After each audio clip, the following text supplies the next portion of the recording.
Hello po sa lahat, ngayon ipapakilala ko sa inyo ang isang nakaka-inspire na romance drama na may pamagat na The Beauty Inside. Ang ating bida ay isang beauty na nagbabago-bago ang anyo. Sa tuwing lumilipas ang ilang oras, siya ay nagiging isang taong may ganap na ibang hitsura. Samantala, ang male lead naman ay mayroong prosopagnosia o inability to recognize faces. Ngunit napakahusay niyang makilala ang iba sa pamamagitan ng pinakamaliit na detalye. Sa unang dinig, tila nakakatawa ang kwento ng dalawang ito. Ngunit ang mga di pangkaraniwang katangian na ito ay nagdudulot ng maraming problema sa kanilang buhay. Lalo na ang female lead, isang A-list star, ay patuloy na nasasangkot sa mga iskandalo dahil dito. Kaya paano kaya nila ililigtas at aaliwin ang isa't-isa? Ating abangan. Ang tagapamahala ay nagmamaneho at inihatid ang sikat na aktres na si Han Si-jae sa award ceremony. Sa isang puting-puting van dress, si Han Si-jae ay nakakuha ng atensyon ng lahat ng mga reporter sa magkabilang gilid ng red carpet. Siya ay napakasikat at matagumpay na nanalo ng Best Leading Actress Award ayon sa inaasahan ng lahat. Habang siya ay grasyosong naglalakad patungo sa entablado, isang kakaibang pakiramdam ang biglang dumating. Bigla siyang tumalikod at tumakbo palayo, parang si Cinderella ng hating gabi. Nag-iwan ng isang kumikinang na high-heeled shoe.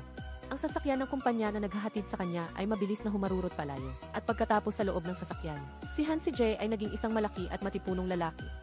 Ang fenomeno na ito ay nagsimulang mangyari noong nag-aaral pa si Han Si-jae sa kolehiyo. Noon, naglalakbay siya sa ibang bansa kasama ang kanyang matalik na kaibigan na siya ring kanyang manager. Pagkagising niya at napagtanto na siya ay naging isang matandang babae na malapit ng bawian ng buhay. Muntik na siyang maaksidente sa sasakyan. Sa kabutihang palad, isang estranghero ang sumugod at sumangga sa kanya. Sa kasalukuyan, si Han Si-jae ay nagbalik na sa kanyang orihinal na anyo. Siya ay nasa bahay, nakikipag-usap at nagbibiruan kasama ang kanyang manager at ang matalik na kaibigan na si Ryu Eun-ho. Samantala, ang DC ay nagpapalabas ng balita sa showbiz na nagpapakita ng larawan na kinunan ng isang reporter ng isang batang lalaki na lumabas mula sa bahay ni Han Si-jae. Ipinagkakalat ng lahat na mailihim siyang anak at hindi nila alam na ang batang lalaki na iyon ay si Han Si-jae matapos magbago ng anyo. Nagdadala ng kapahamakan. Ang resulta ay nakansela ang mga normal na kontrata sa advertising, habang ang mga imbitasyon para sa pag-aanunsyo ng mga produkto ng ina at sanggol ay dumarating ng sunod-sunod. Dahil dito, si Han Si-jae ay sobrang nalulumbay at gusto na lang umuwi sa probinsya at mamuhay ng tahimik. Sa kabilang banda, si Seo Do-jae, ang AEC ng isang airline, ay naglalakad patungo sa airport lounge na sinasamahan ng kanyang mga subordinate. Sa lounge, ipinapalabas ang advertisement ni Han Si-jae bilang representative model ng airline. Ang iskandalo niya tungkol sa pagkakaroon ng anak ay malaki ang epekto sa kumpanya. Ngunit, hindi makontak ng kalihim ang manager ni Han Si-jae, kaya hindi madaling matapos ng kumpanya ang kontrata. Nagpatuloy sa paglalakad si Seo Do-jae nang lumapit ang isang grupo ng 3 tao na hindi maganda ang tingin sa kanya. Dali-daling bumulong ang kalihim kay Seo Do-jae kung sino sila, upang maiwasan ang sitwasyon na hindi niya sila makilala dahil sa kanyang face blindness. Pagkatapos, nagkataong nakita ni Seo Do-jae si Kang Sara, ang kanyang hindi tunay na kapatid. Nakilala niya ito dahil sa name tag na nakakabit sa dibdib ng damit nito. Nagbatuhan sila ng masasakit na salita pagkakita sa isa't isa. Ang kapaligiran ay napakakomplikado na parang may kidlat na humahalo sa hangin. Ang iskandalo ni Han Si-jae ay nakaapekto sa airline. At syempre, hindi pinalampas ni Kang Sara ang pagkakataon na magyabang at pababain ang posisyon ni Seo Do-jae para mapigilan ang banta mula kay Kang Sara. Iniutos ni Seo Do-jae sa kalihim na hanapin si Han Si-jae sa anumang paraan. Kasabay nito, si Han Si-jae ay nagpapanggap bilang isang mahinang kagandahan upang linlangin ang publiko. Nagkukunwaring may sakit sa kama. Ang larawan na ipinost niya sa social media ay napansin ng kalihim. At agad na kumilos si Seo Do-jae nang matanggap ang balita. Sa pagkakataong ito, naglalakad si Han Si-jae sa labas ng ward nang nagkataon siyang nakarinig ng isang doktor na gumagamit ng mga hindi magandang salita upang punahin ang kanyang katawan. Binanggit pa ang tungkol sa kanyang pagkakaroon ng anak kahit hindi pa kasal. Galit na galit, agad kinuha ni Han Si-jae ang fruit platter sa mesa at inihagis ito sa kanya. Kaya tumakbo palayo ang lalaki sa takot. Pagkatapos ay tumakbo si Han Si-jae sa rooftop at humagulgol sa iyak. At tinawagan pa siya ng kanyang ina para sermonan. Sa sandaling iyon, lumitaw si Seo Do-jae at inabot sa kanya ang isang panyo. Akala niya ay nakakita siya ng mabuti. Ngunit lumingon ito at nakipag-usap sa telepono sa kalihim. Tumakas si Han Si-jae at sinabihan ang kalihim na subukan maghanap sa mga nightclub na puro lalaki. Ang linyang ito ay nagdagdag lang ng gasolina sa apoy. Kinuha ni Han Si-jae ang telepono ni Seo Do-jae at inihagis ito pababa upang makaganti. Mula simula hanggang wakas, si Seo Do-jae na may face blindness ay hindi man lang nakilala kung sino ang nasa harap niya. Ang unang pagkikita ng dalawa ay nagtapos sa hindi pagkakaunawaan. Pagbalik, iginuhit ni Seo Do-jae ang hugis ng kakaibang babae na ito sa kanyang notebook. Ngunit hindi pa rin niya matandaan ang mukha nito. Habang siya ay nag-iisip, ipinabatid ng kalihim na ang customer ay humahanga kay Han Si-jae, kaya ang pagpapawalang bisa ng kontrata ay maaaring ipagpaliban. Pagkatapos, ibinalita muli ng kalihim na nag-alok si Han Si-jae na wakasan muna ang kontrata. Baliktad ang sitwasyon, ngunit may sariling diskarte si Seo Do-jae. Pagkaraan ng ilang sandali, nagulat si Han si Jae nang malaman na nag-donate siya ng 100 milyong won sa mahihirap na bata. At dahil dito, ang iskandalo tungkol sa pagkakaroon ng anak ay naayos. Kahit hindi niya gusto, dumalo siya sa seremonya ng pagpapasalamat para sa mga mapagbigay na donor. Dito, isang negosyanteng nag-donate ang nagkaroon ng hindi magandang gawain sa isang babaeng mag-aaral na nakatanggap ng scholarship. Nagkunwari pa siyang sinabi na ang bata ay kamukha ng kanyang anak na babae kaya siya naging malapit dito. Ang sinabi niyang ito ay muling nag-apoy sa bomba ni Han si Jae. Walang takot siyang lumapit. Ginamit ang kanyang kamay upang haplusin ang puwet ng negosyante. At sinabing nakikita niya rin itong napakamahal na parang tatay niya. Ang aksyon na ganti sa sariling barya na ito ay nagdulot ng gulo. Galit na galit, nagbanta ang negosyante na puputulin ang tulong at akmang sasampalin si Han si Jae, ngunit pinigilan siya ni Seo Do-jae. Dahil sa paggalang sa kapangyarihan ni Seo Do-jae, umalis siya ng may kahihiyan. Pagkatapos, ginamit ni Seo Do-jae ang donasyon na 100 milyong won upang pilitin si Han si Jae na pumirma sa kontrata at sumama sa kanya sa isang pribadong biyahe upang makipagkita sa isang customer. Kung hindi, ibubunyag niya na. Ginamit niya ang pera upang takpan ang iskandalo. Sa ilalim ng banta niya, nakaligtaan ni Han si Jae ang isang mahalagang impormasyon at pumayag na suotin ang pulang damit at sumama sa kanya. Sa eroplano, nagpakita si Seo Do-jae ng malamig na ugali. Hindi man lang pinansin ang magandang si Han si Jae. Ngunit patuloy naman siyang inuutusan. Lumabas na ang kanilang customer ay may anak na babae na malaking tagahanga ni Han si Jae kaya kailangan niyang dumalo sa pulong kinabukasan. Pagkaraan ng ilang sandali, mag-isang tumakbo si Han si Jae sa resort upang mamasyal. Sinundan siya ni Seo Do-jae sa pamamagitan ng mga tala na minarkahan niya sa tourist guidebook upang hanapin siya. Bilang tagapangalaga, inutusan niya itong bumalik agad sa hotel. Gayunpaman, sa kalagitnaan ng daan dahil lamang sa isang hindi magandang salita, agad na pinababa ni Seo Do-jae si Han si Jae sa kotse at umalis na parang bula, iniwan siya sa kalagitnaan ng daan. Napilitan siyang maglakad ng mag-isa ng malungkot, ngunit biglang lumitaw si Seo Do-jae at niyakap siya nang makita siyang pagod na. Pumunta sila sa isang restaurant. Seryosong tinanong ni Seo Do-jae si Han si Jae kung totoo bang may anak siya. Kahit pagkatapos niyang itanggi, nagpakita pa rin siya ng pag-aalinlangan. Pagdating sa kwarto, si Han si Jae ay umiiyak at sumisigaw habang inihagis ang unan. Kinabukasan, nakipagkita si Han si Jae at Seo Do-jae sa customer at sa anak nitong babae. Sa kasamaang palad, hindi nakakapagsalita ang bata at nagpahiwatig din ang customer ng kawalang interes sa pakikipagtulungan. Sa mahalagang sandali na ito, ginamit ni Han si Jae ang sign language upang makipag-usap ng natural sa bata. Sinira ang paghuhusga ng ama. Nakatanggap din si Han si Jae ng painting mula sa bata bilang regalo. Sa pagbalik nilang biyahe, nagpasalamat si Seo Do-jae kay Han si Jae dahil sa pagliligtas ng sitwasyon. Nagkasundo na ang dalawang panig. Maya-maya, natutulog si Han si Jae sa balikat ni Seo Do-jae. Bigla siyang nagising, dali-dali siyang pumasok sa banyo at natakot siyang makita ang kanyang sarili na unti-unting nagiging isang nasa katanghali ang gulang na babae. Malapit nang lumapag ang eroplano at patuloy na kumakatok ang flight attendant sa pinto. Nang makita ito, sinira ni Seo Do-jae ang pinto at pumasok dahil wala nang ibang pagpipilian. Napilitan si Han si Jae na humingi ng tulong sa kanya. Maingat na binalot ni Seo Do-jae ng kumot ang buong katawan niya. Ngunit ang kakaiba ay, nang makita niya ang ganap na estrangherong mukha niya, wala siyang anumang reaksyon. Dahil dito, labis na nalito si Han si Jae. Paglapag ng eroplano, sinundo ng manager si Han si Jae na nakasuot ng damit na ganap na nakatago ang katawan. Nakita ni Seo Do-jae ang kwintas na nalaglag niya. Sa malapit, kinuna ng litrato ng isang paparazzi ang buong sandaling ito. Kinabukasan, ang kalihim ay nakasuot ng damit na nakatago ang katawan mula ulo hanggang paa. Ngunit nakilala pa rin siya ni Seo Do-jae sa pamamagitan lang ng kanyang leather shoes. Dahil sa kanyang face blindness, may ugali si Seo Do-jae na utusan ang lahat ng empleyado na laging magsuot ng name tag. Nakalimutan ng isang babaeng empleyado ang patakarang ito. Ngunit sa kabutihang palad, napakahusay ni Seo Do-jae sa pagmamasid. Nakilala niya ito sa pamamagitan ng mga kakaibang katangian nito at matagumpay na nalampasan ang pagsubok. Ang espesyal na kakayahan na ito ay sinasanay ni Seo Do-jae sa pamamagitan ng pagmamasid sa mga isda na may magkatulad na hitsura at ang kalihim ay ang kanyang trainer. Ngayon, may isa pa silang misyon. Iyon ay ibalik ang maleta kay Han si Jae.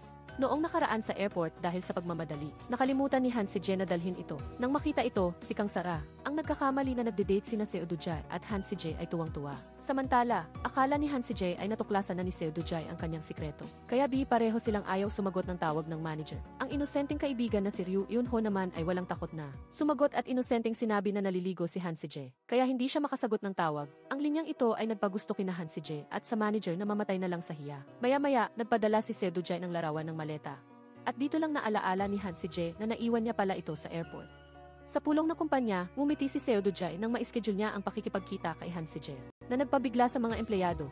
Pagkatapos ng trabaho sa isang coffee shop, nakalock ang target ni Seo Do-jae kay Han si Jae sa isang ibang anyo at agad na umupo sa harap niya. Nagulat si Han si Jae, bagaman napansin niya ang kakaibang kilos niya, sinubukan pa rin niyang manatiling kalmado. Nagkunwari siyang katulong ni Han si Jae at mabilis na kinuha ang maleta at umalis. Biglang tumakbo ang isang maliit na bata kay Han si Jae at tumawag ng nanay. Batay sa pagkilala ng ekspresyon at intonasyon, ang sulat kamay niya at ang pagkilos niya sa pagkuha ng kwintas. Iginiit ni Seo Do-jae na ang babaeng ito ay hindi ang katulong kundi si Han si Jae mismo.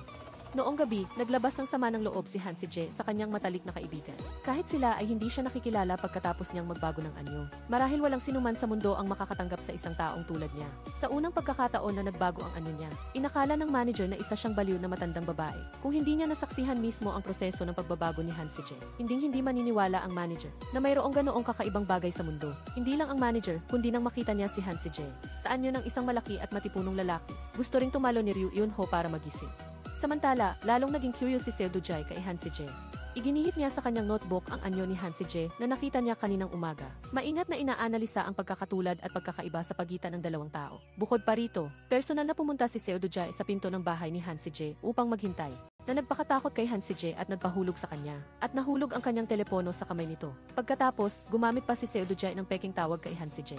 Na wala nang nagawa ang katulong na nasa harap niya, kundi papasukin siya sa loob ng bahay. Dito, natuklasan ni Seo Do-jae na ang walk-in closet ni Han si Jae ay puno ng iba't ibang uri ng damit para sa lahat ng kasarian at edad, at ang damit na suot ng katulong sa coffee shop ay naroon din sa.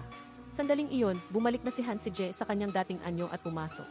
Agad na napansin ni Seo Do-jae na nagbago ang boses niya. Lumapit siya sa babae at inamoy ang pabango niya. Naganap na pareho sa katulong kanina. Kasabay ng kwintas na suot niya, pinagdugtong ni Seo Do-jae ang lahat. At lalo siyang naging curious sa tunay na pagkatao niya. Si Han si Jae naman ay napagtanto ang face blindness ni Seo Do-jae.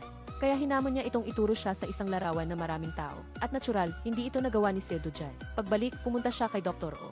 Umaasang magamot ang sakit na dulot ng aksidente. At sinabing palagi niyang nararamdaman kamakailan na ang dalawang magkaibang tao ay iisa. Pinayuhan ni Dr. O na kung ano ang hindi makita ng mata ay dapat damhin sa pamamagitan ng damdamin. Pagbalik sa kumpanya, muntik nang hindi makita ni Seo Do-jae ang kanyang ina dahil nagpagupit lang ito. Dumating ang ina ni Seo upang ayusin ang isang blind date para sa kanya at inutusan ang kalihim na tulungan siyang mabuti. Kasabay nito, bumisita si Ryu Eun-ho kay Han si Jae, ngunit walang nagbubukas ng pinto matapos siyang mag-doorbell. Kaya tinawagan niya ito, ngunit ang telepono ni Han si Jae ay nasa kay Seo Do-jae. Agad niyang ginamit ang tawag na ito upang mag-arte ng isang matamis at madamdaming eksena. Matagumpay na napatakbo ang kanyang blind date. Sa kabilang banda, labis na nagulat si Han si Jae nang malaman niyang ang kanyang telepono ay nasa kamay ni Seo Do-jae. Dahil mayroon itong mga video na kinunan niya noong siya ay nagbabago ng anyo. Nakakainis, madaling na-crack ni Seo Do-jae ang password ng lock screen ni Han si Jae. Upang mabawi ang telepono, hinabol ni Han si Jae si Seo Do-jae hanggang sa gusali ng kumpanya. Pagkatapos humiram ng name tag mula sa reception, itinali niya ang buhok at sumakay sa elevator kasama si Seo Do-jae. Sa sandaling iniisip niya na hindi siya nito nakikilala, biglang tinawag ni Seo Do-jae ang pangalan niya. Paglabas ng elevator, nakita niyang nagkakagulo ang mga empleyado sa kumpanya. Agad na naunawaan ni Seo Do-jae ang dahilan. Kumalat sa internet ang chismis na siya at si Han si Jae ay nagbabakasyon. Samantala, napapaligiran din si Han si Jae ng usisero ng mga tao. Sa sandaling ito, si Seo Do-jae na parang isang Diyos na bumaba mula sa langit ay kinuha ang kanyang jacket at itinakip sa ulo ni Han si Jae. Habang tinatakpan niya ito upang makatakas sa dami ng tao, sinabi niya ang isang matibay na pahayag na kahit sino pa ang maging siya, sa kanyang mga mata, siya pa rin si Han si Jae. Ang linyang ito ay nagpabigla kay Han si Jae. Pagkatapos, sa ilalim ng proteksyon ni Seo Do-jae, umalis si Han si Jae sakay ng sasakyan. Upang maiwasan ang paparazzi, pumunta silang dalawa sa bahay ni Ryu Eun-ho. Sa hapagkainan, diretsong tinanong ni Seo Do-jae, ipinunto na ang mga larawan. Sa iskandalo ay kinunan eksakto sa araw na nagbago ang anyo ni Han si Jae. Nagulat si Han si Jae agad. Siyang hinila para kausapin ng pribado at sinubukan niyang gamitin ang sikreto tungkol sa face blindness niya upang takutin siya. Tulad noong araw na iyon sa bahay niya, eksakto. Itinuro ni Seo Do-jae ang posisyon niya sa larawan. Sa mga subjective na hula lamang, hindi makahanap ng kahinaan si Han si Jae sa kanya. Sa halip, natuklasan niya pa ang video na kumukuha ng proseso ng pagbabago ng anyo niya. Agad na kinuha ni Han si Jae ang telepono. Malamig na sinabi ni Seo Do-jae na tinulungan niya lang ito dahil magkanegosyo lang sila. Ang linyang ito ay hindi matanggap ni Han si Jae na sa simula ay inakala na magkasama sila sa iisang bangka. Unti-unting lumamig ang ekspresyon niya. Sa kabilang banda, ang iskandalo niya kay Han si Jae ay nakaapekto sa reputasyon ni Seo Do-jae. Pinagalitan pa siya ng kanyang lolo. Nang makita niyang muli ang kanyang kapatid na si Kang Sara, alam niya, siya ang nasa likod ng iskandalo. Ngunit nagpasya siyang patawarin siya sa pagkakataong ito. Sa iba pang balita, matapos malaman na nasaksihan ni Seo Do-jae ang pagbabago ng anyo ni Han si Jae, agad na hiniling ng manager sa reporter na magsulat ng artikulo tungkol sa iskandalo nilang dalawa, na ang layunin ay gamitin ito upang kontrolin si Seo Do-jae. Dahil dito, lalong kumalat ang kanilang chismis. Kailangang magpaliwanag ng kalihim ni Seo Do-jae sa media.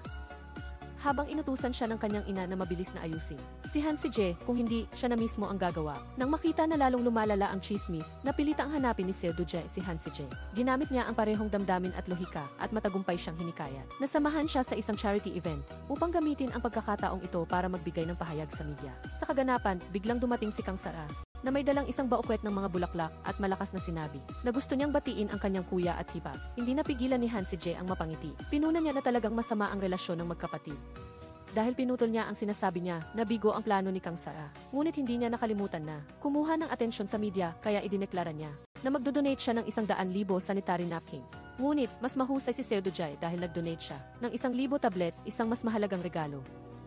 Sumunod ay ang voluntaryong gawain, si Han Si-jae at Seo Do-jae ay palaging nag-uusap sila at nagpapalitan ng mapanuksong salita. Ang isa ay nagsasabing bulag sa mukha ang kabilang, ang isa ay nagrereklamo na ang kabilang ay marunong magbago ng anyo na nagpapabigla sa mga tao sa paligid, ang iba ay nag-aalala, ang iba ay nalilito. Sa sandaling ito, napansin ni Han Si-jae na si Seo Do-jae ay may napakatalas na kakayahan sa pagmamasid. Nakikilala pa niya ang dalawang kambal na matanda. Di nagtagal, pinuntahan ni Kang Sara si Han Si-jae habang siya ay mag-isa at sinubukan siyang hilahin sa kanyang panig dahil pareho silang galit kay Seo Do-jae, ngunit tinukso siya ni Han Si-jae. Sinubukan ni Kang Sara na ayusin ang sitwasyon sa pamamagitan ng pagpuri kay Han Si-jae na maganda, ngunit hindi pa rin siya pinansin nito. Pagkatapos, pinuntahan ni Kang Sara si Seo Do-jae, ngunit hindi man lang siya pinansin nito at ibinigay sa kanya ang isang bungkos ng kawali at kaldero.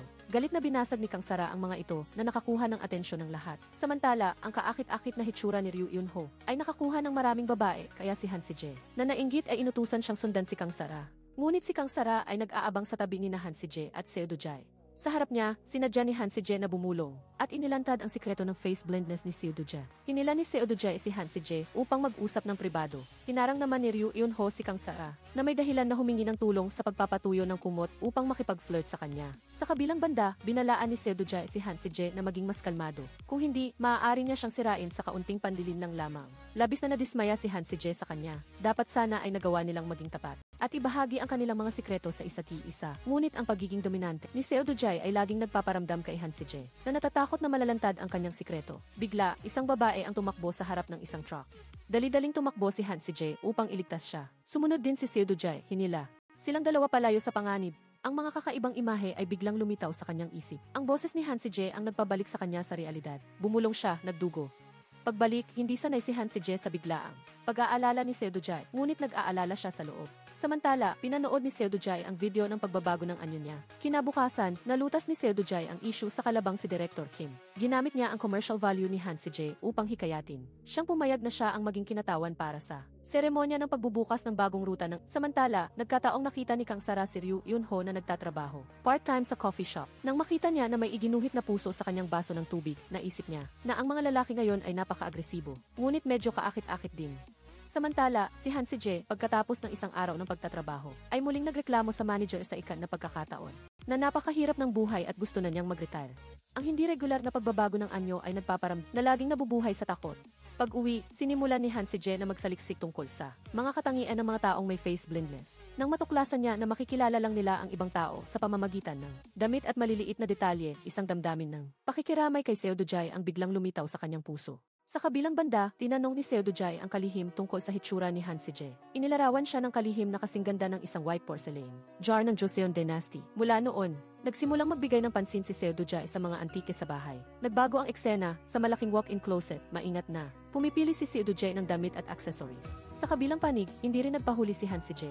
Dahil ngayon, sabay silang dadalo sa seremonya ng pagbubukas ng ruta ng eroplano. Bago makipagkita sa mga leader, ibinigay ng kalihim kay Seo Do-jae ang mga larawan ng mga bisita upang matandaan niya ang kanilang mga katangian. Hindi lang iyon, sa kaganapan, hindi maalis ni Seo Do-jae ang tingin kay Han Si-jae. Kaya kinailangan pa siyang tawagin ng kanyang ina para matauhan. Nagsimula na ang formal na seremonya nang maganap ang isang insidente.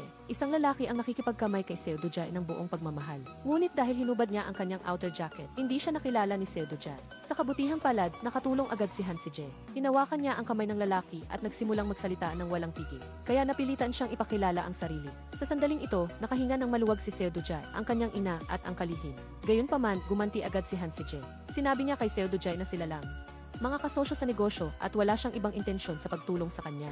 Pagkarinig nito, bumaha ng komplikadong emosyon sa puso ni Seo Do-jae. Kaya muntik na niyang makalimutan ang ribbon cutting ceremony.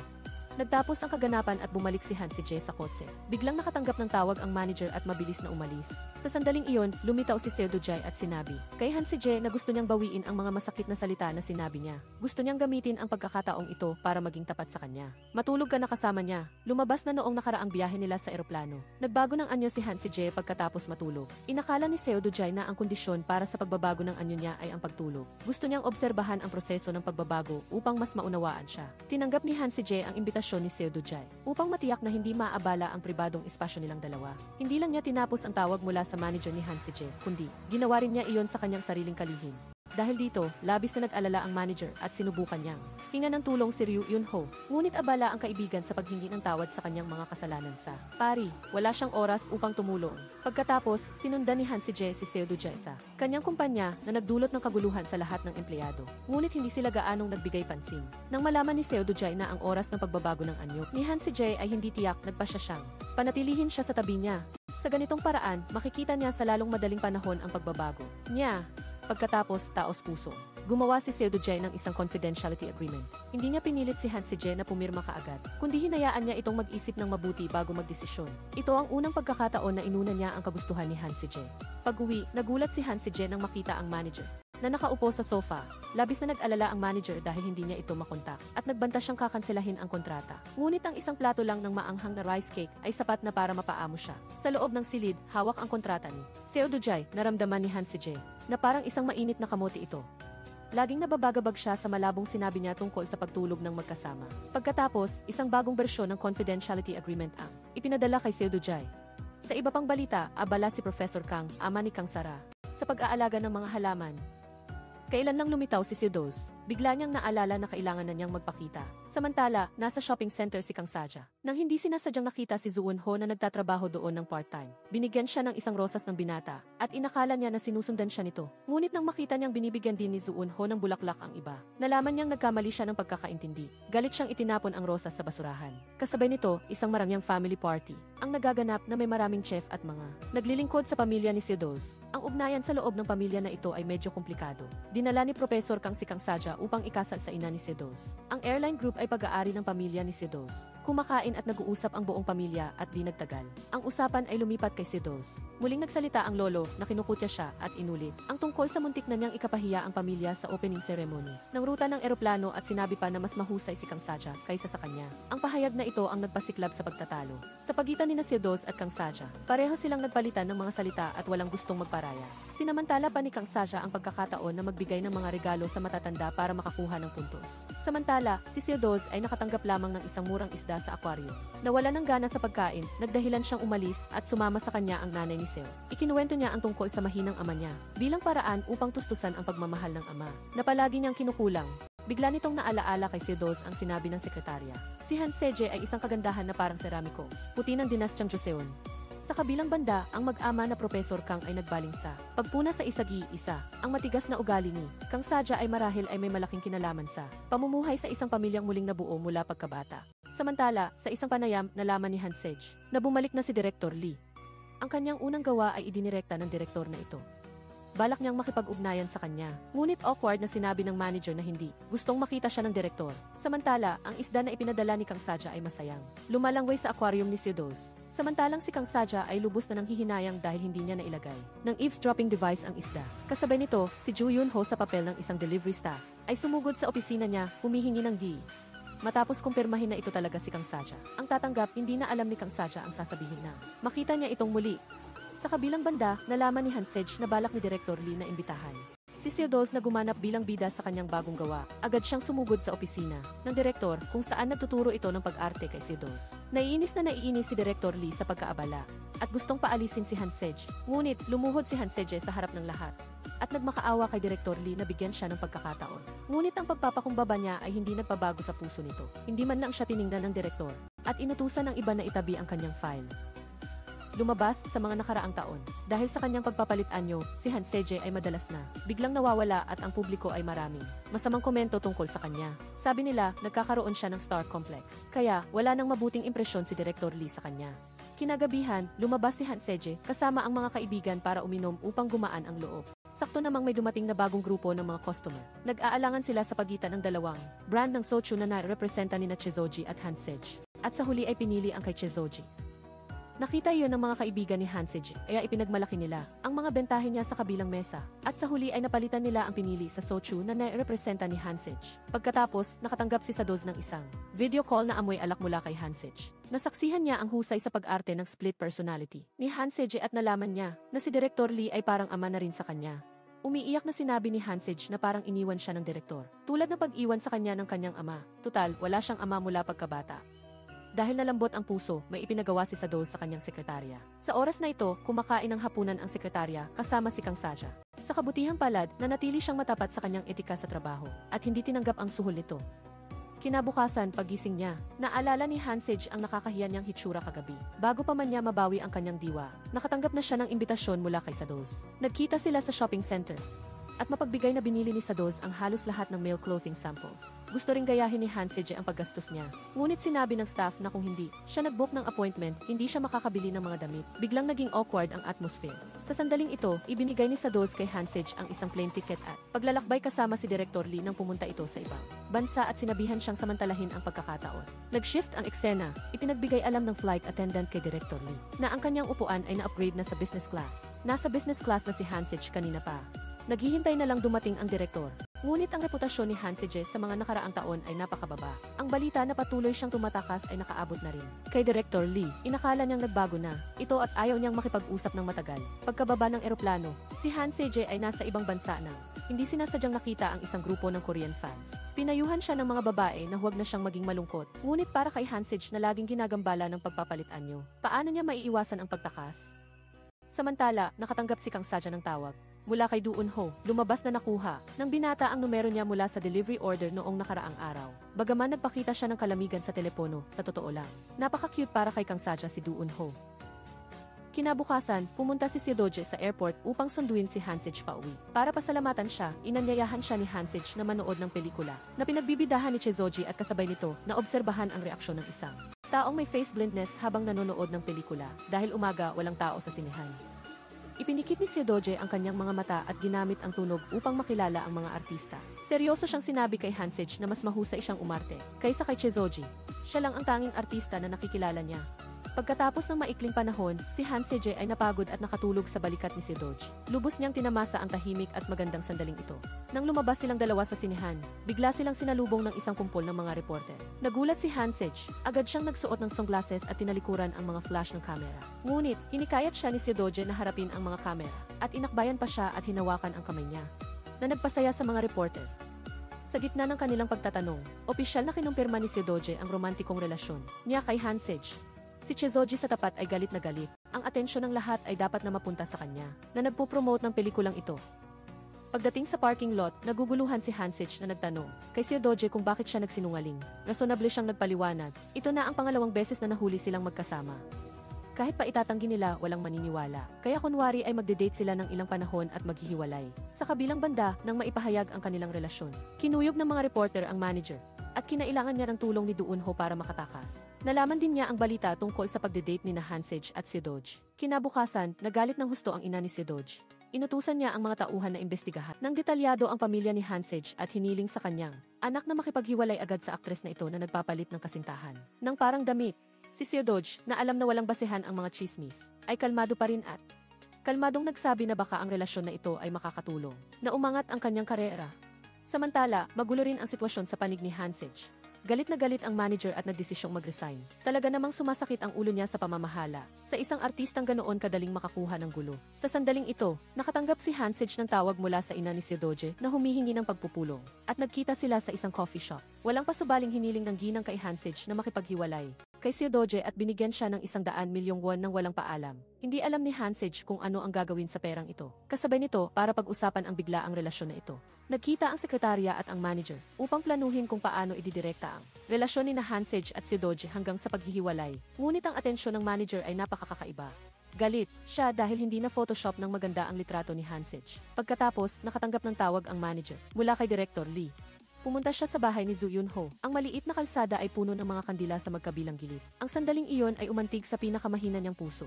Muli, pinatawad niya si Hanseje at nagbigay ng magandang balita na inanyayahan ni Director Lee si Hanseje para mag-audition. Pero marahil ay para lang sa isang extra role.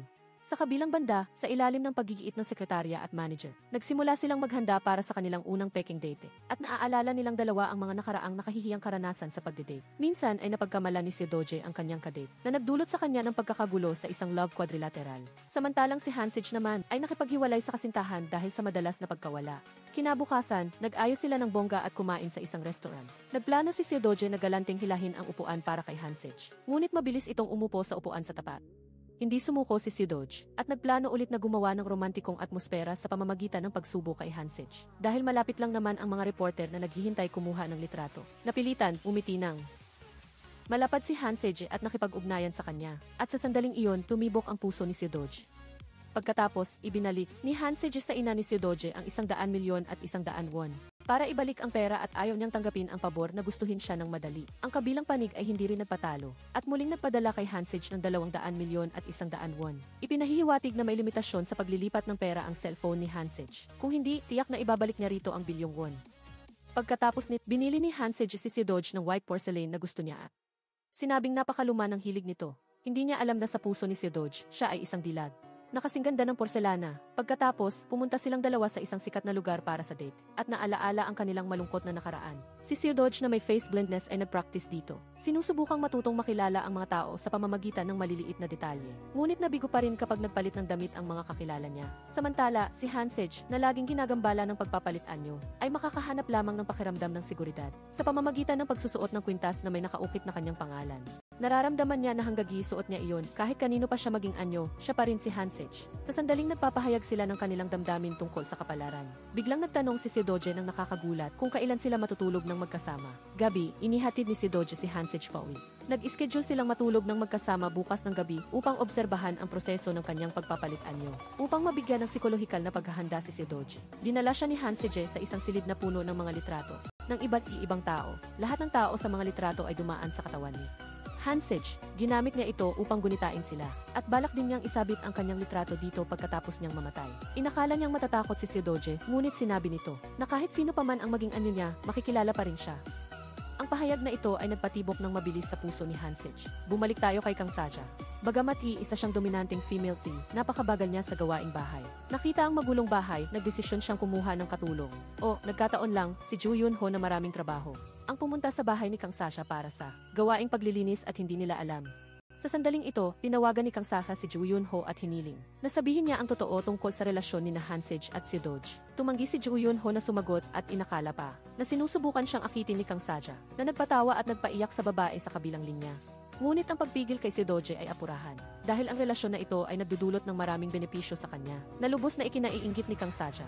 Agad siyang nagpunta sa part-time workplace ni Joo Yun-ho para hanapin ito nang hindi nalalaman na tinutulungan siya ng binata sa paglilinis ng kanyang magulong bahay. Nang gabing iyon, umuwi si Kang Sasha sa kanyang malinis na bahay at nag-enjoy pa ng isang masarap na pagkain na inihanda ng masipag na binata. Sa kabilang banda, dumating si Hanseje sa audition ni Director Lee. Nang malaman ni Seodoje ang balita, sinadya niyang ibunyag ang nakakahiyang pangyayari na lumuhod si Hanseje sa harap ng direktor para marinig ng lahat. Nagpakita pa siya ng awa at sinabing hihingi siya ng isang role para kay Hanseje. Nagpigil ng inis si Hanseje at matatag na sumagot ang kanyang role, siya mismo ang kukuha.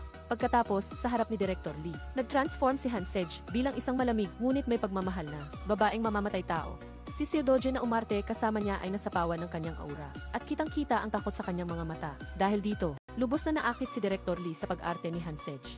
Paglabas ng malaking hall, biglang nakita ni Hanseje si Seodoje na may hawak na bouquet ng rosas. Sa harap ng maraming tao, tumakbo siya sa mga bisig nito. Hindi lang ito para umarte sa harap ng lahat, ngunit higit sa lahat, ninanamnam niya ang init nito dahil kailangan niyang tiisin ang pagkadismaya. Nang gabing iyon, pumunta si Hanseje sa bahay ni Seodoje at balak sanang humingi ng tulong sa pag-ensayo ng linya. Ngunit nabighani siya sa emosyonal na boses nito. Pagkatapos, habang tinuturuan siya ni Seodoje kung paano magtali ng kurbata, napatitig siya rito ng walang kurap. Nagbiro si Seodoje, ang mata niya ay masyadong mapang-akit. Sa wakas, dumating na ang sandali ng pagtulog ng magkasama upang maalala ang anyo ni Hanseje pagkatapos niyang pumayag. Hinaplos ni Seodoje ang kanyang mukha. Nagtitigan silang dalawa ng may pagmamahal at uminit ang atmosfera. Kinaumagahan, napansin ni Seodoje na hindi nagbago si Hanseje. Sa sandaling ito, biglang pumasok ang ina ni Seodoje at nagmadaling nagtago si Hanseje sa ilalim ng kumot. Galit na galit ang ina kay Seodoje at galit na hinila ang kumot. na determinadong hulihin ang reynang ahas na si Hansej. Ngunit ang taong nasa ilalim ng kumot ay isang binata na may maamo na mukha at hindi matanggap ng ina na ang kanyang anak ay isang bakla. Halos himatayin ang ina sa kinatatayuan. Samantala, si Hansej dahil sa pagpapalit anyo ay hindi nakadalo sa kasal ng kanyang matalik na kaibigan. At sinisi siya ng kanyang ina dahil hindi siya bumisita dito sa araw ng operasyon. Kinailangan niyang lunukin ang lahat ng kapaitan at manahimik. Subalit, ang pagdudulot ng gulo na naging sanhi upang maospital ang ina ni si Dodge. Tulad na ngayon ay unang beses niyang ginawa. Sa kabutihang palad, hindi sinisi ni si Dodge si Hansej at sinabihan pa siya na umuwi at maghintay ng may pagtitiis. Nang magising at malaman na nakikipag-ugnayan si Dodge sa binata, lubos na nalungkot ang ina. Nakakatuwa, nagsimula siyang mamiss si Hansej, na minsang nalink sa kanyang anak. Pag-alis sa ospital, si Hansej na nasa anyong lalaki, ay nasalo ang cellphone na hindi sinasadyang nahulog ng manager. Nang makita ang binata, nagulat ang manager sa kanyang hitsura. Hindi man lang niya sinagot ang tawag ni Hansej. Nang hindi alam na ang taong nasa harapan niya ay ito. Nang malaman ang katotohanan, mas nagulat pa ang manager. Pagkatapos, nang malaman na hindi nagulat si Dodge nang makita si Hansej na nag-transform, natuwa siya para sa kanyang kaibigan. Samantala, nakadalo si Kang Sasha sa business party na matagal na niyang pinapangarap. Ngunit ang nakakadismaya ay ang mga walking trash cans. Dito ay nakatutok lang sa kanyang ganda at hindi nakikita ang kanyang kakayahan at ambisyon. Galit na umalis si Kang Sasha at mabilis na nagmaneho. Nang huminto siya sa isang car wash, umiyak siya ng malakas sa gitna ng ingay ng makina upang itago ang kanyang kahinaan. Sa kasamaang palad, nakita siya ni Do Eun-ho na nagtatrabaho doon ng part-time. Lumapit si Do Eun-ho para aliwin si Kang Sasha. Sinabi niya na imbitahin siya nito ng kape at babayaran niya ang car wash. Ngunit nang umupo sila sa mesa, nagkaroon sila ng pagtatalo tungkol sa kung totoo ba ang pagde-date ni na Hansej at Seo Dodge. Sinabi pa ni Do Eun-ho na ayaw niya sa mga taong tulad ni Kang Sasha. Agad na sumagot si Kang Sasha na ayaw din niya sa mga taong matuwid tulad niya. Sa ibang lugar, galit na galit ang ina ni Do Eun-ho nang malaman na desidido ang kanyang anak na pumasok sa seminaryo. Tumanggi siyang tanggapin ang perang naipon ni Do Eun-ho at sinabing kapag pumasok siya doon, matagal na hindi niya makikita ang kanyang mga kaibigan at pamilya. Ngunit desidido si Do Eun-ho at hindi na siya magbabago. Kaya, pinalayas siya ng ina sa bahay. Nagdahilan si Do Eun-ho na magtatrabaho siya ng part-time para pansamantalang umalis. At ang part-time job niya ay ang pagiging household helper para kay Kang Sasha. Nagkataon namang nasira ang crystal chandelier sa bahay ni Kang Sasha. Sinubukan itong ayusin ni Do Eun-ho ngunit hindi sinasadyang nabasag ito. Pagkatapos, nagkita sina Do Eun-ho at Kang Sasha. Pareho silang nagulat sa mahiwagang pagkakataon na ito. Nag-alok si Do Eun-ho na magtrabaho sa bahay bilang kabayaran sa nasirang ilaw at nagmakaawa pa kay Kang Sasha. Napayagan siyang manatili bilang household helper. Nagdahilan siya na ang isang taong malapit ng maging pari ay walang interes sa mga babae. Samantala, si Hansej at ang kanyang matalik na kaibigan ay umiinom sa isang street restaurant. Lumapit ang may-ari at nagdahilan na hindi siya nagbebenta ng alak sa mga menor de edad para paalisin si Hansej na naging ibang tao na. Si Hansej na may kalasingan ay pumunta sa bahay ni si Roje at nakiusap na pahintulutan siyang gamitin ang bathtub para mag-init ang kanyang katawan. Inakala niya na ang pagtingin ni si Roje sa kanya ay puno ng masasamang intensyon kaya hinabol niya ito upang tanungin. Nang magising sa sofa, nataranta si Hansej nang makita ang hubad na dibdib ni si Roje. Pagkatapos, tinuruan ni si Roje si Hansej kung paano mag-ahit. Dahan-dahan niyang itinaas ang kanyang baba at marahang inalis ang foam sa kanyang mukha. Para sa mga tagalabas, hindi ito iba sa eksena ng dalawang lalaki na nagpapakita ng pagmamahalan. Ngunit sa mata ni si Roje, ang taong nasa harapan niya ay si Hansej pa rin. Sa dami ng damit, pinili ni Hansej na isuot ang school uniform ni si Roje. Ang uniform ay sakto sa kanyang pangangatawan. Nang makita si Hansej na direktang lumalapit sa kanya, nagkaroon ng hindi maipaliwanag na emosyon si Roje. Kailangan niyang maunawaan ang babaeng ito, bago niya napagtanto ang pang-akit sa likod ng matibay niyang panlabas na anyo. Direkta niyang sinabi na inaasahan niyang babalik siya sa kanyang orihinal na anyo. Sa lalong madaling panahon, nasaktan si Hansej sa sinabing ito. Inakala niya na si Roje ay katulad ng iba na ayaw sa kanyang kakayahan na mag-transform. Kaya, pumunta siya sa isang restaurant at nagsimulang kumain ng walang kontrol. Sa sandaling ito, narinig ni Hansej ang isang estudyanteng lalaki na masayang nagmamalaki na inamin ng isang high school student na babae ang kanyang damdamin. Mas masahol pa, niloko ng lalaki ang damdamin ng dalaga. Nagkataon namang ang dalagita ay nakaupo din sa restaurant at narinig niya ang lahat ng masakit na katotohanan. Napagtanto ni Hansej na ang dalagita ay ang estudyanteng babae na nakilala niya sa charity party. Noon kaya nagdesisyon siyang tulungan ito. Kaya, si Hansej na nasa anyong estudyanteng lalaki at ang dalagita. Ang estudyanteng babae ay nagtanghal ng isang dula sa mismong gate ng paaralan. Ang estudyanteng babae ay nagpanggap na isang masamang babae na naglalaro sa damdamin ng iba. At direkta niyang sinabi sa lalaking nanloko sa kanya na napakapangit nito. Naglalaro lang siya, dito kaya huwag na itong maging mayabang.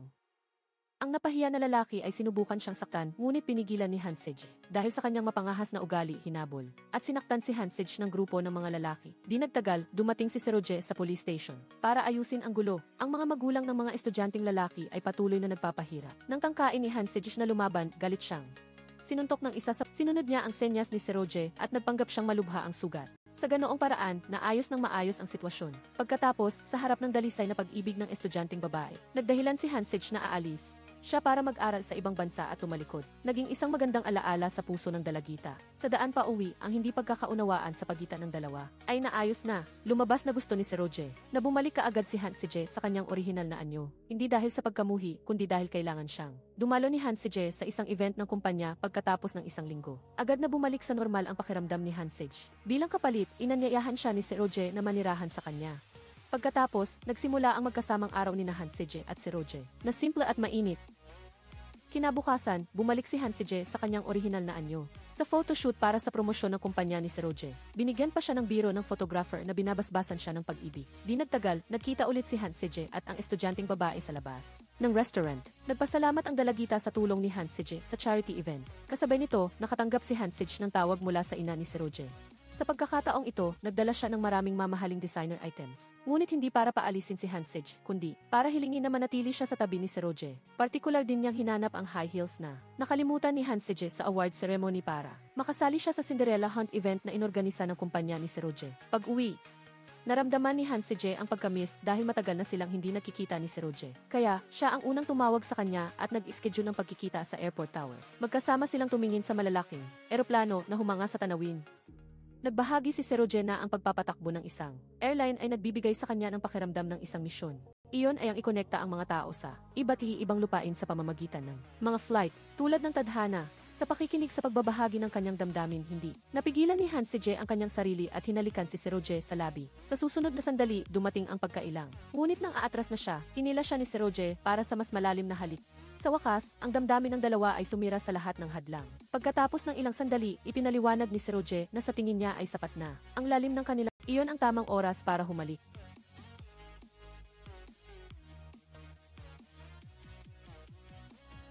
Pagkasabi nito, tumalikod siya at umalis. Lubos itong ikinabigla ni Hansej. Ang romantiko at mainit na eksena ay biglang bumaliktad na nagdulot sa kanya ng matinding pagkadismaya. Nang maghiwalay sila, tinanong niya si Seroje kung may gusto ba itong sabihin sa kanya. Sumagot lang ito na alam niya kung ano ang gusto niyang marinig, ngunit hindi niya sasabihin. At binati lang siya ng good night. Pag-uwi, patuloy na naghintay si Hansej ng tawag mula kay Seroje. Sa huli, hindi na nakapagtiis, siya na ang unang nagpadala ng text message para kumustahin. Ngunit wala pa ring tugon hanggang kinaumagahan. Tinanong niya ang manager kung pagkatapos humalik at nagpapakita na parang walang nangyari. Ano ang ibig sabihin nito? Direkta namang sumagot ang manager. Ibig sabihin ay hindi talaga gusto ng taong humalik sa iyo. Pinayuhan pa ng manager si Hansej na walang magandang maidudulot ang pakikipag-date. Mas mabuting mag-focus na lang sa trabaho. Nalungkot si Hansej sa mga salitang ito, ngunit sa puso niya ay patuloy niyang naaalala si Seroje. Samantala, tinanong din ni Seroje ang kanyang kalihim. Nang katulad na tanong kung ano ang ibig sabihin ng humalik at pagkatapos ay humingi ng tawad. Ang kalihim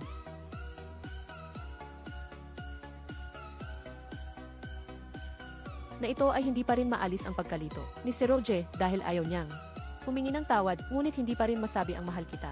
Ang kalihim ay nagkunwari na humingi ng bayad para tapusin ang pag-uusap at sabay na ipinaalam na nakakuha na siya ng appointment sa doktor para kay Seroje at siya naman ay mailakad.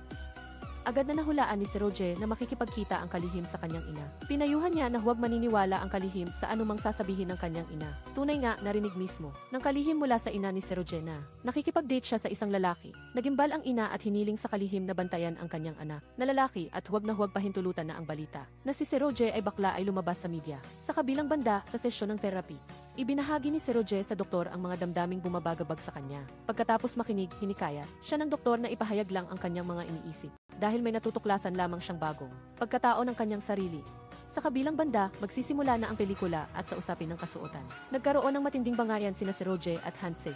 Napansin ni Hansej na ang kasuotang inihanda ni Seroje ay eksaktong katulad ng sa kanya. Nagpalitan sila ng ilang salita, biglang nagpakumbaba si Seroje, humingi ng tawad kay Hansej at sinabing handa siyang isuko ang damit at maghahanda siya ng iba.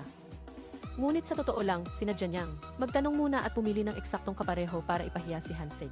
Habang kasama ang kanyang manager na pumipili ng kasuotan, malalim ang iniisip ni Hansej nang makatanggap siya ng tawag mula kay Seroje na humihingi ng pagtatagpo. Nagmamadaling pumunta si Hansije sa coffee shop, ngunit nalaman niyang tinawagan lang siya ni Seroje para pag-usapan ang interview sa trabaho bukas. Biglang nanlumo ang kanyang puso at sinabi niya kay Seroje na ang halik sa tour noong araw na iyon ay dahil lamang sa sitwasyon at huwag na siyang umiwas sa kanya. Tinangka ni Seroje na tanggihan, ngunit hindi siya binigyan ni Hansije ng pagkakataong malamig niyang iginiit na ang pagtatagpo nila ay para lamang sa trabaho. Kinabukasan, nagpanggap silang magkasintahan at sabay na kumain.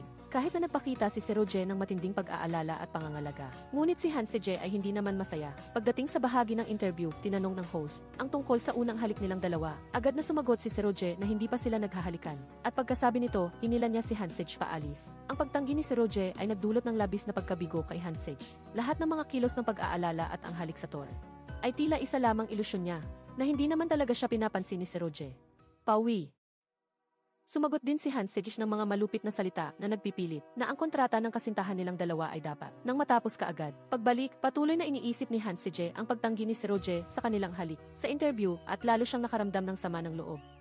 Sa sandaling iyon, dumating si Seroje, nagmamadaling ipinaliwanag na ang pagtanggi sa halik ay para sa ikabubuti niya. Ngunit hindi iyon nagpabawas sa galit ni Hansije. Pagkatapos paalisin si Seroje, tanging ang pag-iyak na lang ang nagawa ni Hansije ng mag-isa. Samantala, ang paningin ni Seroje ay tumigil. Sa puting porselanang florera sa silid, nagmadali siyang pumasok sa opisina, pinunit ang kasunduan ng pagiging kompidensya sa pagitan niya at ni Hansije. Kinaumagahan, habang naghahanda si Hansije para sa pagsasanay ng film crew, nakatanggap siya ng pinakabagong balita sa entertainment. Lumabas na ang insidente tungkol sa character design noong nakaraan ay pinalaki ng grupo ni Chezoji. Binaluktot ito at ginawang kwento na si Hansije ay isang artistang may iskandalo, walang galang at madalas mangbuli ng junior. Nagalit ng husto ang manager niya dahil sa balitang ito. Sa script reading ng film crew tuwing turn ni Hansije, naghahanap si Chezoji ng paraan para putulin ang kanyang pagsasalita. Naiinis na tinawag ni Hansije ang pangalan niya. Agad namang nagkunwari si Chezoji na kaawa-awa. Nagtanong siya ng may sama ng loob, pagod na ang lahat. Hindi ba kayang maging mapagpasensya ni Hansije kahit kaunti? Muli siyang nalugi. At galit na isinara na lamang ni Hansije ang script. Sa sandaling ito, nagpadala si Chezoji ng ilang karton ng inumin na siya mismo ang endorser para imbitahan ang buong crew. Naghanda na rin si Hansije bago pa man. Ngumiti lang siya ng bahagya at ang kanyang manager ay naglabas din ng ilang karton ng inumin na inendorso ni Hansije at inilagay sa mesa. Ang kapaligiran ng kompetisyon sa pagitan ng dalawang aktres ay lalong umigting. Kasabay nito, sa golf course, si Director Kim, na hindi kasama sa laro ni Seroje, ay sinadya niyang magkamali para malaman ng lolo ang tungkol sa pakikipag-date ni Seroje. Dahil dito, labis na natuwa ang lolo, patuloy na hinikayat si Seroje na dalhin si Hansije para ipakilala sa pamilya. Pagkatapos, nagkunwari si Director Kim na nakialam at pinuntahan si Seroje para pangaralan siya, sinabing kung hindi magsisikap si Seroje, maabutan siya ni Kang Sadya. Nabanggit din niya na dumalo si Kang Sadya sa isang hapunan ng puro lalaki at gumamit ng mga salitang walang galang para ilarawan siya. Dahil dito nagalit si Seroje at muntikan na siyang buhusan ng tubig sa mukha ang lalaki. Agad-agad, sumugod si Seroje sa party ng mga lalaking iyon. Nagkunwari siyang mabubuhos ng alak walang pag-aalinlangan. Siyang nagbabala sa mga naroroon na igalang si Kang Sadya na ang kapatid niyang babae ay hindi ang klase ng tao na tatawagin kung kailan gusto at itataboy kung kailan ayaw. Pagkatapos niyang kumprontahin ang mga lalaki, pumunta si Seroje sa bahay ni Kang Sadya. Nang makita ang kanyang kapatid na lalaki, nagmamadaling nagtago si Kang Sadya at nagtago si Doonho at ang aso ni Hansije. Pagkatapos magkita, sinabi ni Seroje na tinulungan niya itong lutasin ang ilang problema. Sa sandaling ito, tumawag si Kang Sadya sa isa sa mga lalaki sa party kanina na may napakagagalit na tono at pinagalitan niya ito ng husto. Nang makita niyang hindi na kailangang magtiis si Kang Sadya para sa kanyang karera at pagsilbihan ang mga lalaking iyon, natuwa si Seroje. Ayaw niyang makita si Kang Sadya na inaapi ng iba. Ang sinabing ito ay umantig sa puso ni Kang Sadya, ngunit sa labas, nagkunwari siyang mayabang, tinanggihan ang pag-aalala ng kanyang kuya. Biglang tumahol ang aso upang hindi matuklasan ni Seroje ang presensya ni Doonho at ng aso. Nagmamadaling pinauwi siya ni Kang Sadya. Nang gabing iyon, naglakad at nag-usap sina Director Lee at Hansije. Ginamit niya ang kwento ng karakter sa pelikula upang iparating kay Hansije na kung talagang naawa siya sa isang tao, hindi niya kailangang tanggalin sila, maaari siyang pumili na yakapin sila. Sa makatuwid, anuman ang kanyang pagkatao, maaari siyang pumili na yakapin ang kanyang sarili. Pagbalik sa kwarto, nakita ni Hansije si Chezoji na kailangang aliwin ang isang grupo ng lalaking staff. Sa kanyang kabutihang loob, sumugod si Hansije upang saluhin ang isang shot ng soju para kay Chezoji. Ngunit masyadong malakas ang alak At di nagtagal, nagsimulang makaramdam ng pagkahilo si Hansej. Sa sandaling ito, tumawag ang ina ni Hansej. Sa telepono, tinanong ni Hansej ang tungkol sa kasaysayan ng pag-ibig ng kanyang mga magulang. Sinabi ng kanyang ina na ganoon talaga ang kanyang ama. Minsan biglang malambing, at minsan biglang walang pakialam. Masama talaga siyang tao. Nang marinig ito, naisip ni Hansej na napakapareho ni Seroje. Pagkababa ng telepono, lalong nakaramdam ng sama ng loob si Hansej. Sa tulong ng alak, nag-video call siya kay Seroje. Pagkakonekta, humagulgol si Hansej at malakas na nagreklamo. Kung bakit siya minsan mainit at minsan malamig. Bakit hindi siya nakikipag-ugnayan sa kanya? Dahil sa ginawa niya, mukha siyang tanga. Habang nagsasalita, nahulog ang telepono ni Hansej sa sahig. Lumabas, sinundan pala siya ni Chezoji. Hindi lamang siya nagpasalamat kay Hansej sa pagtulong sa kanya, kundi agresibo pa siyang pinuna dahil sa pakikialam. Sa sandaling ito, patuloy na hinawakan ni Hansej ang kanyang noo, mukhang iritable. Ngunit patuloy pa rin si Chezoji sa pambabatikos. Hanggang sa nawala ng malay si Hansej sa ward ng ospital. Nagising si Hansej at nakita si Seroje sa kanyang tabi. Ayaw siyang makita. Binunot niya ang gi at tumakbo sa rooftop. Dali-daling sumunod si Seroje. Sa sandaling ito, gusto lang ni Hansej na matapos na ang kontrata. Madali namang pumayag si Seroje. Agad pa siyang tumawag sa reporter upang ipahayag ang balita ng paghihiwalay. Tumingin si Hansej sa kanya, nagtanong kung bakit siya hinalikan. Inamin ni Seroje na hindi niya rin alam kung bakit. Ikinuwento niya na mula nang magkaroon siya ng prosopagnosia face blindness, hindi na niya makilala ang sinuman. Kahit ang sarili niyang ina, kailangan niyang manatili sa ibang bansa upang sanain ang kanyang kakayahan na obserbahan ang maliliit na detalye. Hanggang sa makabalik siya sa normal na buhay bago bumalik sa Korea. Sa airport, nakilala niya agad ang kanyang ina. Ginawa niya ang lahat para makilala ang iba. Ngunit ang tanging tao na hindi niya makilala ay ang kanyang sarili. Hindi niya mahal ang ganitong klaseng tao. Ang lahat ng hindi niya makita ng malinaw ay maaari lamang hulaan. Kahit na patuloy na sinasabi ng kanyang kalooban na mahal niya si Hansej, hindi pa rin siya sigurado. Pakiramdam ni Seroje ang isang taong katulad niya ay walang karapatang sabihin ang mahal kita sa kanya. Matapos marinig ang kanyang damdamin, hinikayat ulit ni Hansej na lakasan niya ang loob na sabihin iyon. Dahil siya mismo ay isang taong puno rin ng kapintasan. Para sa isang kakaibang tao na katulad niya, nagpapasalamat siya na nagustuhan siya ni Seroje. Sinabi ni Seroje na napaka-espesyal ng kanyang sitwasyon. Kapag sinimulan na nila ang relasyong ito, siguro hindi niya ito malilimutan habang buhay. Sumagot si Hansej na hindi niya ito malilimutan dahil siya lang ang nakakilala sa kanya. Pagkatapos ng lahat ng paghihirap, sa wakas, ipinahayag nilang dalawa ang kanilang damdamin at naghalikan sa rooftop. Mula sa sandaling ito, opisyal na silang nag-date, natapos ang kontrata ng kasintahan, at isinilang ang isang tunay na magkasintahan. Sa kabilang banda, nang marinig ang lahat ng detalye ng kwento, sumigaw ang manager ni Hansej na silang dalawa. Ang taong ito ay nagdadala lamang ng dagdag na problema sa kanya. Ngunit nang malaman niyang si Hansej ang unang nakipaghiwalay kay Seroje, tuwang-tuwa siya at agad na pinahintulutan. Ang reporter na ilathala ang balita na si Seroje ang iniwan. Sa maikling sandali, kumalat ang balita sa lahat ng dako. Tinawagan ng ina ni Seroje ang kalihim at nagbanta na babawasan ang sweldo kung hindi maayos ang paghawak sa sitwasyon. Pagkatapos ng tawag, hiniling niya sa kanyang asawa, si Professor Kang, na kausapin si Seroje upang hikayatin siyang balikan si Hansej. Sa panig naman ni Chezoji, usisero siyang nagtanong kay Hansej kung bakit sila naghiwalay. Ngunit sa totoo lang, hindi lang sila hindi naghiwalay kundi nasa yugto pa sila ng matinding pag-ibigan. Dahil sa labas, sila ay naghiwalay na, nagpa siya ang manager. Nakanselahin ang kaganapan sa airline ni Seroje. Gayunpaman, mariin pa ring iginiit ni Hansej na panatilihin ang schedule.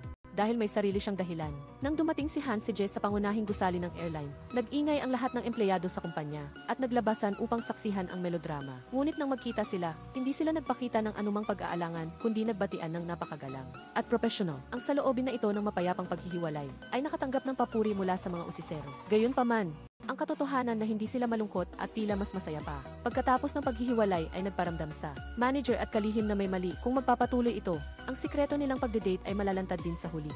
Sa gabi, nag-date ang magkasintahan sa bahay ni Hansej.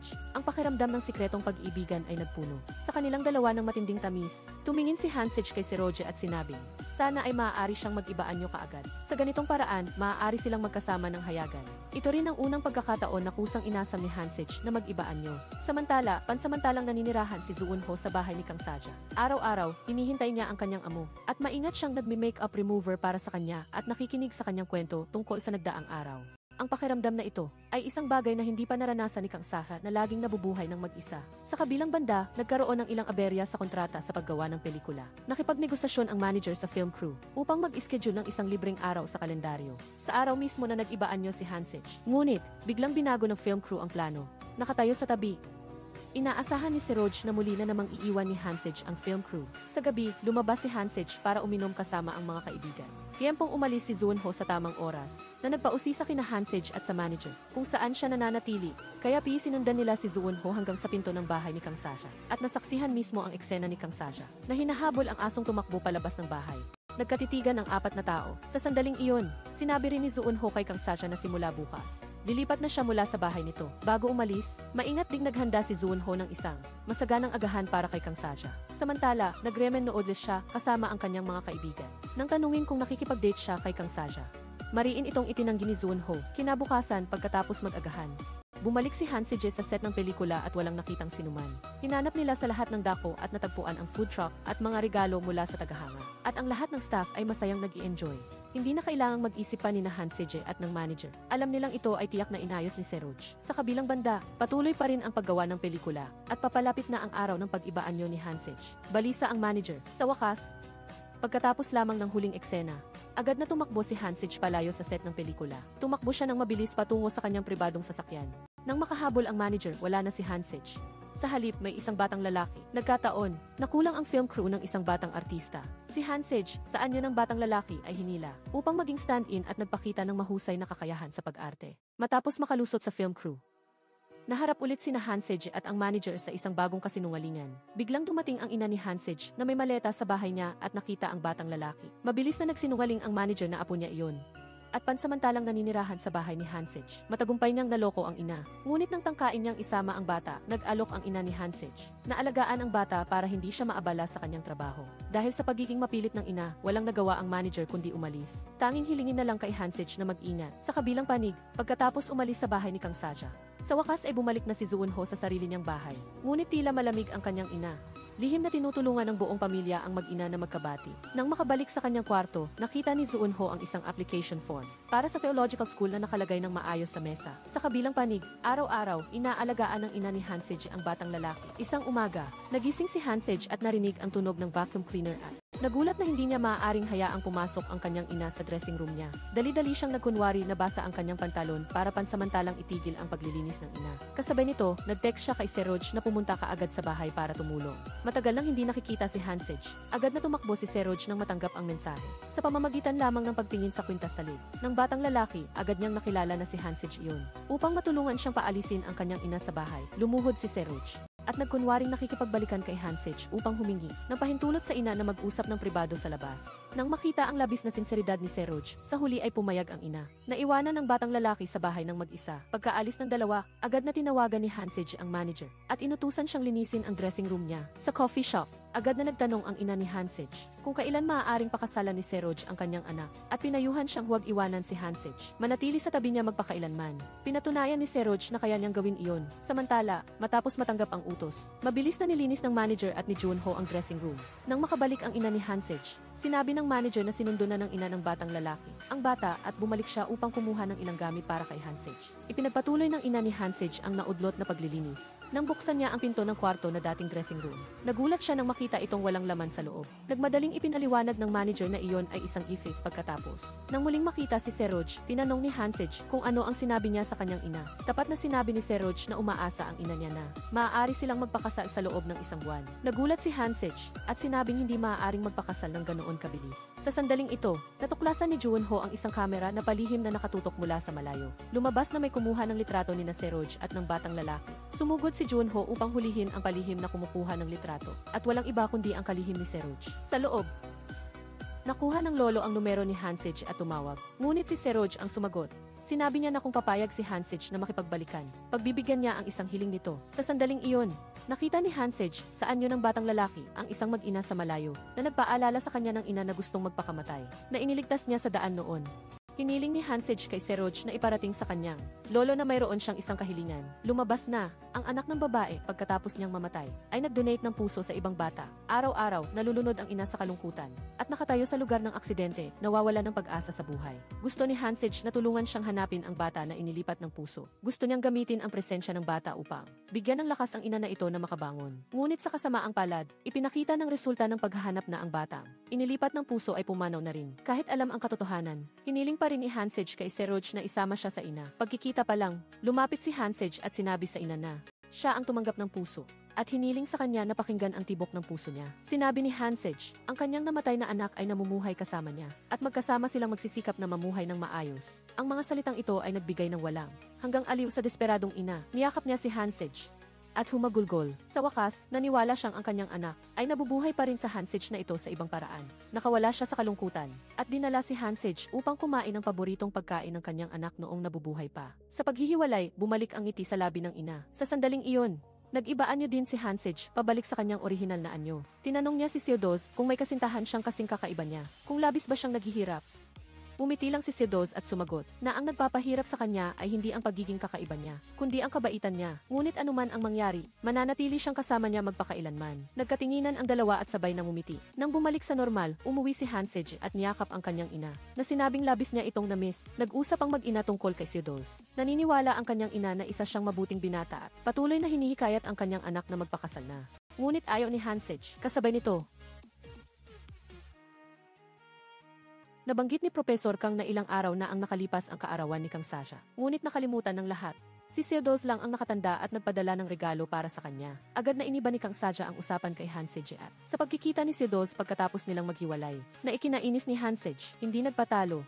Agad na sumagot si Hansej. Natapos ang piging, pinuna ni Kang Sasha si Hansej bilang isang taong mapagtanim. Prangkahang inamin ni Hansej na totoo nga na mapagtanim siya. Binalaan din niya si Kang Sasha na huwag nang lalapit pa sa mabait na si Do-eun-ho. Ngunit ang kilos na ito ni Hansej ay nagdulot ng kabaligtaran na epekto. Hindi papayag si Kang Sasha na pakinggan siya. Agad siyang naglabas ng telepono at tinawagan si Do-eun-ho. At inutusan siyang pumunta agad sa bahay niya. Dahil nagtatrabaho si Do-eun-ho, hindi siya maaaring umalis. Ngunit hindi inaasahan, si Kang Sasha, na mayaman at walang galang, ay binili ang coffee shop upang opisyal na mapapayagan si Do-eun-ho na umalis. Pumunta silang dalawa sa isang marangyang restoran. Tinanong ni Do-eun-ho si Kang Sasha kung mayroon siyang anumang ikinababahala. Ikinuwento ni Kang Sasha ang tungkol sa piging sa bahay. Akala niya nagtipon ang buong pamilya para sa kaarawan niya. Hindi pala, kundi para kay Hansej. Pagkarinig nito, magiliw na nagbayad si Jo-eun-ho ng pagkain at binati siya ng maligayang kaarawan. Ang mainit na kilos na ito ay nagparamdam kay Kang Sasha ng kaunting damdamin. Nakita niya ang palayok ng marigold sa likod ni Jo-eun-ho. Ang kanyang ama, si Professor Kang, ang tanging nakatanda sa kanyang kaarawan, ay nagbigay din sa kanya ng marigold at sumulat sa card. Ang ibig sabihin ng marigold ay tiyak na makahanap ng kaligayahan. Samantala, ang damdamin ni Hansej at Theodoje ay patuloy na umunlad nang maayos na may maraming matatamis na sandali. Nag-date silang muli sa bahay ni Hansej. Ang kanyang ina, na umalis na sana, ay biglang bumalik at nahuli. Silang naghahalikan. Nang makita niyang nagkabati na sila, labis siyang natuwa at tinawag agad si Theodoje na manugang. Nakipagtulungan din si Theodoje at tinawag siyang biyenan. Sa gabi, magkatabi sa kama sina Hansej at ang kanyang ina at nagkwentuhan.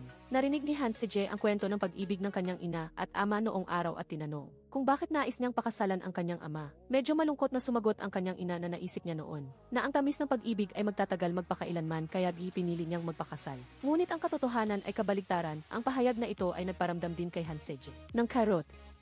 Ngunit inalo siya ng kanyang ina na kahit hindi niya nagawa, hindi ibig sabihin na hindi rin niya magagawa. Kinabukasan, nagmamadaling pumasok ang kalihim sa opisina ni Theodoje at nagtanong kung nagtago siya ng sikretong pagpapakasal. Habang nagtataka pa si Theodoje, pumasok ang ina ni Hansej, dala ang lunchbox na inihanda niya. Ang kanyang saloobin ay parang tinatanggap na niya si Theodoje bilang manugang. Pagkatapos kumain, dinala ni Theodoje ang ina ni Hansej sa isang fashion store at nagsimulang mamili ng walang humpay. Hindi siya nag-atubiling gamitin ang kanyang cart para bilhan ang kanyang biyana ng mamahaling designer clothes. Gayunpaman, ang kilos na ito ng kanyang ina ay hindi ikinatuwa ni Hansej.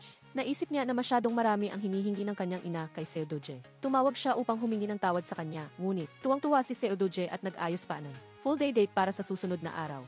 Kinabukasan, nag-date ang dalawa, tulad ng iba pang ordinaryong magkasintahan at magkasamang. Nag-explore ng mga restaurant, nagkaskas ng scratch card, at naglaro ng huwatu. Tinulungan pa ni Hansej si Theodoje na mag-ahit. Nag-online pa sila para mag-support kay Hansej.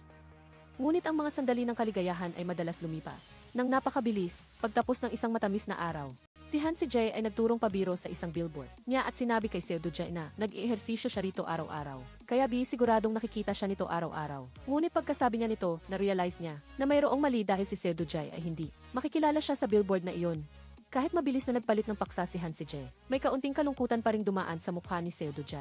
Sa kabilang banda, si Jo-eun-ho ay espesyal na nagdala ng cake para ipagdiwang ang delayed na kaarawan ni Kang Sara. Hindi pa nakatanggap ng ganoong atensyon si Kang Sara. Sinabi niya kay Joo Yun-ho na noong mismong kaarawan niya, nakatanggap siya ng pagbati mula sa kanyang ama na siguradong makikita niya ang kaligayahan. Nadama niya na kung talagang makakamit niya ang kaligayahan na iyon ay tiyak. Si Joo Yun-ho na nasa harap niya. Pagkatapos nito, nagtapat si Kang Sara kay Joo Yun-ho. Nagdulot ito ng matinding pagkalito kay Joo Yun-ho. Nagmadali siyang nagpaliwanag na talagang ganoon. Siya kadali sa lahat at nakasanayan na niyang magdulot ng hindi pagkakaintindihan. Matapos tanggihan, si Kang Sara ay nanatiling tuliro, hindi na makapagtrabaho. Ipinatong niya ang mga kamay at tahimik na nanalangin sa Diyos, humihiling na ibigay sa kanya si Joo Yun-ho. Nangako siyang magdodonate siya sa kawanggawa kung makukuha niya si Joo Yun-ho. Kasabay nito, nakatanggap ng balita si Han Si-jae na kailangang i-ospital ang kanyang ina. Sinabi ng doktor na ang kanyang ina ay mayroong breast cancer at isang buwan na lang ang natitirang buhay. Sa hospital room, umiyak si Han Si-jae sa desperasyon. Hindi niya akalain na ganoon kaseryoso ang sakit ng kanyang ina. Dati, dahil nagpapamanicure siya at takot na baka nagmamadali ang ina na magpakasal siya, hindi niya sinagot ang tawag nito. Bakit isang buwan na lang ang natitira sa ina nang malaman niya? Paano niya matatanggap ang katotohanan ito? Nagyakapan at umiyak ang mag-ina. Bumisita rin si Seo Do-jae sa kanyang magiging biyenan. Sinabi ng ina kay Seo Do-jae na sa oras na iyon gusto lang niya makatanggap ng isang regalo mula sa kanyang manugang na lalaki. Kung hindi, wala nang pagkakataon sa hinaharap. Pinaalalahanan din niya si Seo Do-jae na kung sakaling pumanaw siya, kailangan niyang alagaan si Han Si-jae ng mabuti. Pagdating sa bahay, inimpek ni Han Si-jae ang kanyang maleta upang maghanda na pumasok sa ospital para makasama ang kanyang ina sa huling pagkakataon. Ngunit sa sandaling ito, bigla siyang nagbago ng anyo. Sa pagkakataong ito, siya ay naging isang babaeng nasa katanghali ang gulang. Dahil dito, tuluyang gumuho ang loob ni Han Si-jae. Bakit kailangan niyang magbago ng anyo sa ganitong oras? Ngunit upang panatilihing lihim ang bagay na ito, humingi siya ng tulong sa kanyang manager na sabihin sa kanyang ina na mayroon siyang biglaang at hindi makakapunta sa ospital pansamantala. Hindi makasama ang kanyang ina, parang may nagliliyab na apoy sa puso ni Han Si-jae. Tanging tahimik lamang siyang makakapaghintay sa bahay at magbilang ng mga araw na lumipas hanggang sa siya ay bumalik sa normal. Ngunit sadyang mapaglaro ang kapalaran. Nang araw na iyon, matapos niyang makatanggap ng tawag sa telepono,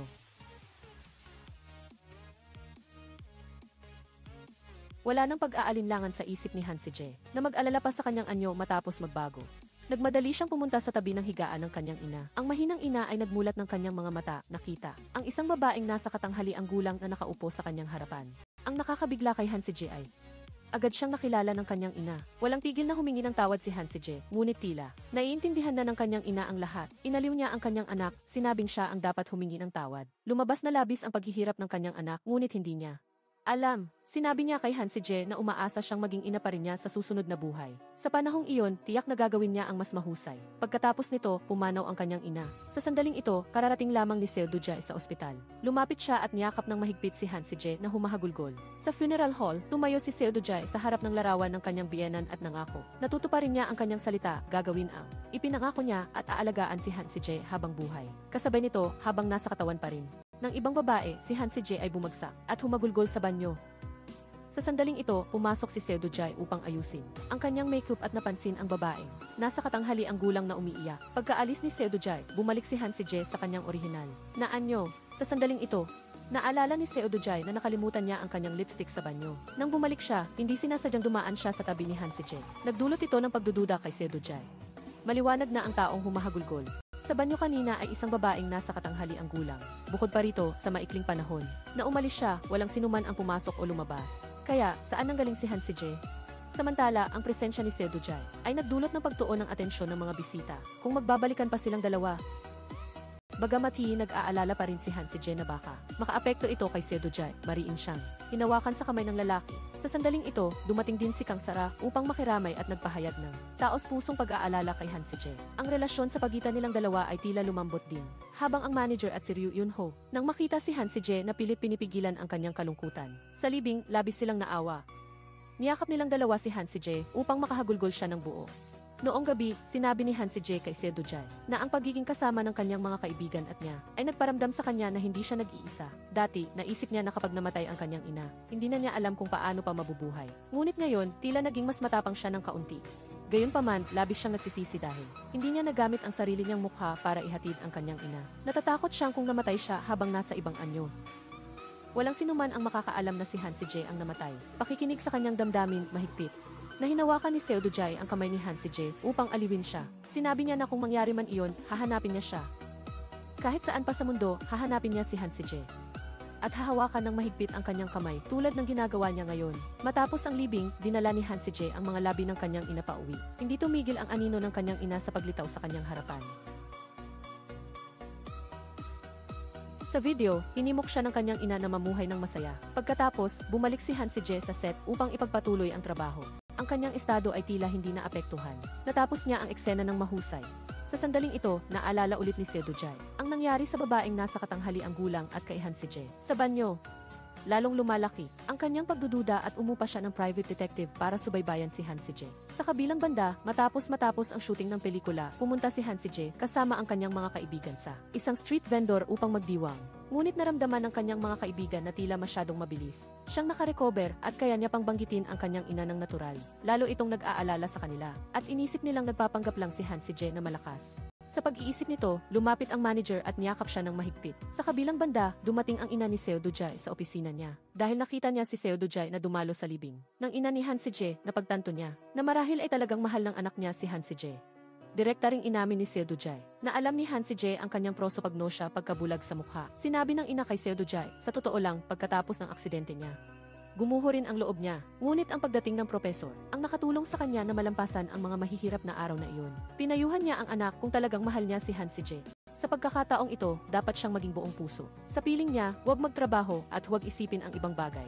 Dahil sa paghihikayat ng kanyang ina, agad pumunta si Seo Do-jae sa bahay ni Han Si-jae. Sa yakap niya, tuluyang ibinaba ni Han Si-jae ang matigas niyang balat at humagulgol. Sinabi niya na kung ipapakita niya ang kanyang kalungkutan, magiging malungkot din ang mga taong nagmamahal sa kanya. Inaliw ni Seo Do-jae ang kasintahan, umaasa siyang huwag magkunwari. Matapang si Han Si-jae sa harap niya, maging isang normal na tao lang na mailahat ng damdamin at emosyon. Ano man ang mangyari kay Han Si-jae, mamahalin pa rin siya. Pagkatapos, espesyal na inarkila ni Seo Do-jae ang isang buong biyahe ng eroplano para dalhin siya sa isang paglalakbay. Nagkaroon sila ng mainit at mapayapang bakasyon, walang problema, walang hadlang. Tulad ng normal na magkasintahan. Dahil sa pagsama ni Seo Do-jae, unti-unting nalampasan ni Han Si-jae ang sakit ng pagkawala ng kanyang ina. Matapos ang isang gabi na magkasama, binigyan ni Seo Do-jae si Han Si-jae ng bagong kwintas. Agad itong isinuot ni Han Si-jae at iniwan ang luma niyang kwintas sa tabi ng daan. Samantala, habang nagtatrabaho ng part-time, si Ryu Eun-ho ay nagmaneho bilang chauffeur para sa isang bisita at ang taong ito ay ang fiant para sa negosyo ni Kang Sara. Habang nasa daan, narinig ni Ryu Eun-ho ang fiant na nakikipag-usap sa telepono at patuloy na nagsasabi ng masasamang salita tungkol kay Kang Sara at nagdeklara na pinakasalan niya ito para lang pabagsakin si Seo Do-jae na si Kang Sara ay isa lamang kasangkapan. Nang marinig ang mga salitang ito, lalong nag-alinlangan si Ryu Eun-ho kung dapat ba siyang pumasok sa seminaryo o hindi. Pinayuhan siya ng isang pari na subukang isuot ang kasuotan ng pari upang maramdaman. Nakita naman ni Kang Sara ang eksenang ito habang paparating siya. Nang makita si Ryu Eun-ho na nakasuot ng kasok, tumalikod si Kang Sara at umalis. Hinabol ni Ryu Eun-ho hanggang sa bahay niya at direkta na tinanong kung bakit siya gusto ni Kang Sara. Sumagot si Kang Sara dahil si Ryu Eun-ho ang pinakamamahal na tao na nakilala niya. Matapos marinig ito, tumahimik si Ryu Eun-ho sandali at sinabi, alam na niya na may fiant ito. Sa sandaling ito, kararating din ng fiant sa bahay ni Kang Sara. Kailangang umalis muna ni Ryu Eun-ho. Ipinahayag niya na dala niya ang kahinaan ni Seo Do-jae para kay Kang Sara at patuloy niyang pinaalalahan siya na tandaan na ang kanilang kasunduan ay ang magkasamang kalabanin si Seo Do-jae. Huwag niyang sirain ang pangako dahil sa isang lalaki. Sa kabilang banda, si Ryu Eun-ho na nag-aalala dahil sa kanyang relasyon ay niyaya si Han Si-jae na uminom. Pinayuhan siya ni Han Si-jae na sa ganitong sitwasyon mas hindi siya dapat gumawa ng mga haka-haka kundi dapat sabihin ang kanyang iniisip sa kabilang partido. Sa kabilang banda, pagkatapos ng isang araw ng trabaho nang pumunta si Seo Do-jae sa harapan ng bahay ni Han Si-jae. Napagkamalan niya ang manager na nakatayo sa tabi ng trunk ng kotse bilang si Han Si-jae. Nagdulot ito ng kakaibang pakiramdam sa manager. Alam niyang nagkamali siya, nagdahilan si Seo Do-jae upang umalis na lalong nagpaduda sa manager. Habang nagulat pa rin si Seo Do-jae dahil nagkamali siya ng tao, dumating si Kang Sara sakay ng kotse. Nagtapon siya ng isang stack ng mga dokumento sa harap niya at nagtanong na may pagtataka kung totoo ba na hindi niya makilala ang mukha ng ibang tao. Sa pagkarinig nito, kalmadong sumagot si Seo Do-jae. Kung gusto ni Kang Sara na gamitin ang kahinaan na ito para kalabanin siya, hindi pa. Natatapos ni Seo Do-jae ang kanyang pangungusap nang bigla siyang putulin ni Kang Sara. Sinabihan niya ito na huwag siyang ituring na isang uri ng masama at mapanlinlang na tao. Pagkatapos, inanyayahan ni Seo Do-jae si Kang Sara sa loob ng bahay. Nalaman lang ni Kang Sara ang tungkol dito sa pamamagitan ng kanyang fiant. Ngayon lang niya naintindihan na si Seo Do-jae pala ay may prosopagnosya. Iyon ang dahilan kung bakit tila hindi niya pinapansin siyang dati. Kaya pala hindi niya ito sinasadya. Sa pagkarinig nito, naintindihan din ni Seo Do-jae kung bakit sa tuwing magkikita sila, palaging nagpapakita ng puot si Kang Sara. Naintindihan pala ni Kang Sara na minamaliit siya. Matapos nilang linawin ang lahat, humingi ng tawad si Seo Do-jae sa kanya. Minsan na siyang nag-isip kung ano ang mangyayari kung balang araw matuklasan ni Kang Sara ang kanyang sakit. Ngunit hindi niya inasahan na kapag talaga itong nangyari, makikipag-usap sa kanya si Kang Sara ng may ganitong saloobin tulad ng isang tunay na nakababatang kapatid na nag-aalala sa kanyang sakit. Sa kabilang banda, nag-aalala pa rin ang manager tungkol sa pagkamali ni Seo Do-jae ng tao. Ngunit hindi sinabi ni Han Si-jae ang katotohanan at naghanap lang ng dahilan para palampasin ito. Sa kabilang banda, matapos malaman na natuklasan ni Kang Sara ang sikreto ni Seo Do-jae, pumunta ang sekretarya para humingi ng tawad at nagdesisyong mag-resign. Ngunit tinanggihan ito ni Seo Do-jae. Inutusan niya ang sekretarya na imbestigahan kung sino ang nagbunyag ng impormasyon. Matapos utusan ang sekretarya, pumunta si Seo Do-jae upang makipagkita kay Han Si-jae. Sinabi ni Han Si-jae kay Seo Do-jae na tila nagdududa ang manager tungkol sa hindi niya pagkilala sa mukha ng ibang tao. Nagdulot ito ng matinding pag-aalangan sa kanya. Ngunit sinabi ni Seo Do-jae kay Han Si-jae na pag-isipan niyang mabuti kung ang manager at si Ryu Eun-ho ba ay mga taong talagang pinagkakatiwalaan niya, kung hindi siya nag-aalala na malaman nila ang kanyang sikreto. Pagkaraan, hindi nagtagal ay inamin ni na Han Si-jae at Seo Do-jae ang lahat sa manager at kay Ryu Eun-ho. Matapos marinig ang paliwanag, naunawaan nilang dalawa si Seo Do-jae. Hindi nila siya itinuring na kakaiba. Nagdulot ito ng matinding kaligayahan kay Seo Do-jae. Nakipaglaro pa siya sa kanila at tinukso si Ryu Eun-ho. Sinabi niya kay Han Si-jae na hindi niya inasahan. Pagkatapos ipaalam sa iba ang kanyang karamdaman, nagkaroon pa siya ng mas maraming kaibigan. Kasabay nito, nagulat ang private detective ni Seo Do-jae tungkol sa sitwasyon ng investigasyon kay Han Si-jae. Batay sa nakalap na impormasyon, iniugnay ni Seo Do-jae ang mga estranghero na lumitaw sa tabi ni Han Si-jae sa sarili niyang katauhan. Isang mapangahas ngunit kakatwang ideya ang sumagi sa kanyang isip. Upang matiyak ang sikreto ni Han Si-jae, sadya siyang pumunta sa beauty salon, kung nasaan si Han Si-jae at binanggit muli ang tungkol sa child actor na may napakagandang pagganap sa set noong nakaraan. Sinabi ni Han Si-jae na hindi niya ito kilala. Sa sandaling ito, lumitaw ang manager upang tulungan siya. Sinabing pamangkin niya iyon at wala sa South Korea sa kasalukuyan. Hindi pa rin sumuko si Seo Do-jae at nag-alok pa na imbitahan ang batang iyon na sumali sa isang reality show. Habang patuloy na nagpupumilit si Seo Do-jae, narinig ang boses ni Kang Sara. Lumabas na nasa beauty salon din siya. Walang paggalang na pinuna ni Kang Sara si Seo Do-jae na maingay at tuluyang binaliwala ang pagiging bituin niya. Dahil binabaliwala, padabog na umalis si Seo Do-jae. Pagkatapos, nagpasalamat si Han Si-jae kay Kang Sara, ngunit mayabang pa rin. Sinabi ni Kang Sara na hindi niya intensyon na tulungan siya. Para magpasalamat, sinabi ni Han Si-jae kay Kang Sara na hinihintay pa rin ni Ryu Eun-ho ang tawag niya. Palipat eksena, ng araw na iyon, umuwi si Ryu Eun-ho. Biglang nagkaroon ng celebration party ang kanilang tatlong miyembro ng pamilya para sa kanya. Lumabas na sa wakas ay napag-isipan na ng ina ni Ryu Eun-ho ng mabuti at pumayag na siya na pumasok. Ngunit sa sandaling ito, sinabi ni Ryu Eun-ho na ayaw na niyang maging pari. Dahil sa sitwasyong ito, nahulaan ng kanyang nakababatang kapatid na marahil ay mayroon na siyang kasintahan. Samantala, nagkaroon ng pagtatalo sina Kang Sara at ang kanyang fiancé sa isang mall. Ipinahayag ni Kang Sara na ayaw na niyang makipagtulungan pa sa fiancé at kay Director Kim para pabagsakin si Seo Do-jae. Sa pagkarinig nito, galit na galit ang fiancé. Walang tigil siyang nagtanong kung bakit nagbago ng isip si Kang Sara. Ito ba ay dahil sa lalaking nakita niya sa bahay niya noon? Marahas na hinila ng fiancé ang kamay ni Kang Sara. Hindi sinasadyang nabangga ang isang dumaraan na tao, kaya gi ang tasa ng kape sa kamay ng tao ay natapon sa sapatos niya. Sa sitwasyong iyon, hindi nagpakita ng pagsisisi ang fiancé. Mayabang siyang naglabas ng tumpok ng pera mula sa kanyang pitaka at isinilid ito sa bulsa ng tao. Ang bastos at mapagmataas na kilos na ito ay nagpahinto kay Kang Sara. Sa sandaling ito, lumitaw ang isang anino. Lumuhod siya at maingat na pinunasan ang mansa sa sapatos ni Kang Sara. Ang taong iyon ay si Ryu Eun-ho. Nang makita si Ryu Eun-ho na nasa harap niya mismo, sinagot ni Kang Sara ang tanong ng fiancé. Ang dahilan kung bakit nagbago ang kanyang isip ay dahil sa lalaking ito. Pagkatapos, dinala ni Ryu Eun-ho si Kang Sara sa paborito niyang street vendor. Nagtanong si Kang Sara kung bakit gusto niyang maging pari. Sumagot si Ryu Eun-ho na walang dahilan. Ito ay simpleng isang pangarap. Sinabi ni Kang Sara na siya naman ay kabaliktaran. Ang lahat ng ginagawa niya ay may dahilan upang mabuhay, upang hindi maliitin ng iba. Ang hindi mabilang na mga dahilan na iyon ang bumuo sa kanya ngayon. Tulad ng sa pagkakataong ito, handa siyang magbigay daan. Handa siyang isuko si Ryu Eun-ho sa Diyos. Ngunit, ang hindi niya inaasahan ay sinabihan siya ni Ryu Eun-ho na huwag magmadaling magbigay daan. Dahil ngayon, nagbago na ang kanyang pangarap. Ang kanyang pangarap ay si Kang Sara. Sa parehong araw, nang umuwi ang manager, napagkamalan niya ang lalaking nasa katanghaliang gulang na sumusubaybay kay Han Si-jae bilang si Han Si-jae matapos magbago ng anyo. Pagkaraan, nang pumasok si Han Si-jae sa silid sa kanyang normal na anyo, natanto ng manager na ang lalaki kanina ay hindi si Han Si-jae. Kinabukasan, nagsama sila ng lakas at nahuli ang lalaking sumusubaybay.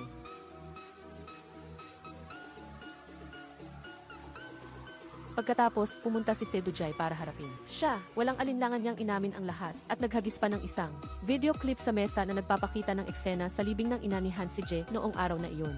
Ang babaeng nasa katanghaliang gulang na nakita sa banyo ay biglang naging si Han Si-jae. Nagbigay pa siya ng hula na may kakayahan. Si Han Si-jae na magbago ng anyo ng panapanahon at nakalkula pa ang oras ng susunod niyang pagbabago. Sa harap ng agresibong saloobin ni Seo Dojai, gustong umalis ni Han Si-jae. Ngunit patuloy pa rin siyang hinabol ni Seo Dojai. Nang pumasok silang dalawa sa elevator, bigla itong nagkaroon ng malfunction.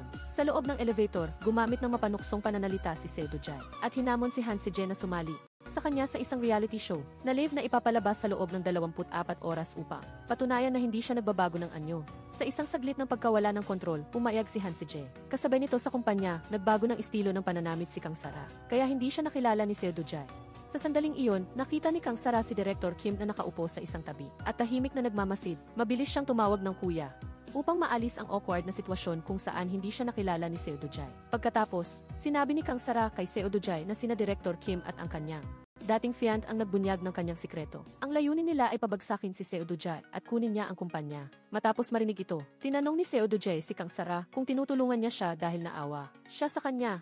Sumagot si Kang Sara na hindi, kundi dahil ang lalaking gusto niya ay hindi gusto ang masasamang babae. Lumipat ang eksena sa araw ng shooting ng reality show. Nagbago ng anyo si Han Si-jae at muli siyang tumakas mula sa set. Ngunit paanong ang isang mapanlinlang na tao tulad ni Seo Dojai ay madali lang siyang palalampasin?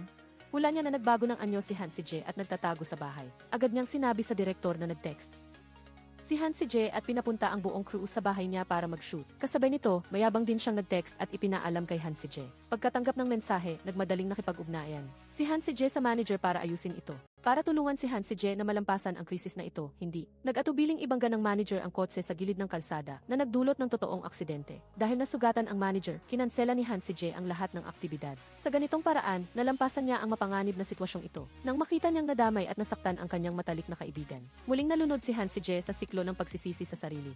Labis siyang nakaramdam ng pagkakasala at nagdesisyong umalis pansamantala at pumunta sa ibang lugar ng mag-isa. Nang malaman ito, patuloy na nakikipag-ugnayan si Seo Dojai kay Han Si-jae, ngunit hindi siya nakatanggap ng sagot. Dahil dito, hindi siya mapakali sa buong araw. Mukhang nagdesisyon si Han Si-jae na maglaho at hindi nagpakita kahit gaano pa siya hanapin ni Seo Dojai. Isang gabi, habang tumatawid sa kalsada, may nakasalubong si Seo Dojai na isang tao. Nakabalot mula ulo hanggang paa. Pagkaraan lang ng isang sandali, biglang tumigil si Seo Dojai. Lumingon siya at sinundan ng tingin ang figura kanina. Nakilala niya na si Han Si-jae iyon. Sa sandaling ito, tumawag ang telepono ni Han Si-jae at nag-usap silang dalawa habang nakatayo sa magkabilang gilid ng kalsada.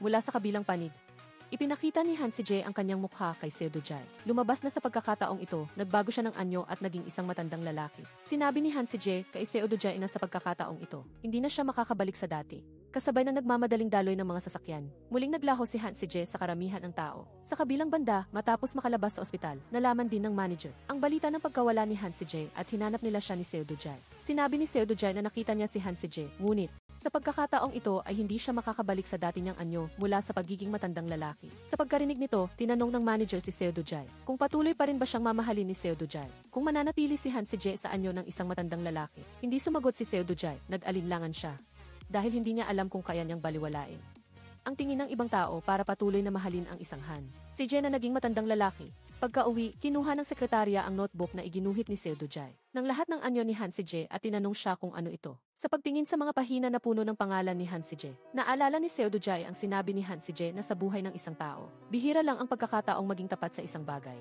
Natanto ni Seo Dojai ang lahat. Nagpasya siyang maging tapat sa kanyang puso dahil kahit anong mangyari kay Han Si-jae, si Han Si-jae pa rin siya.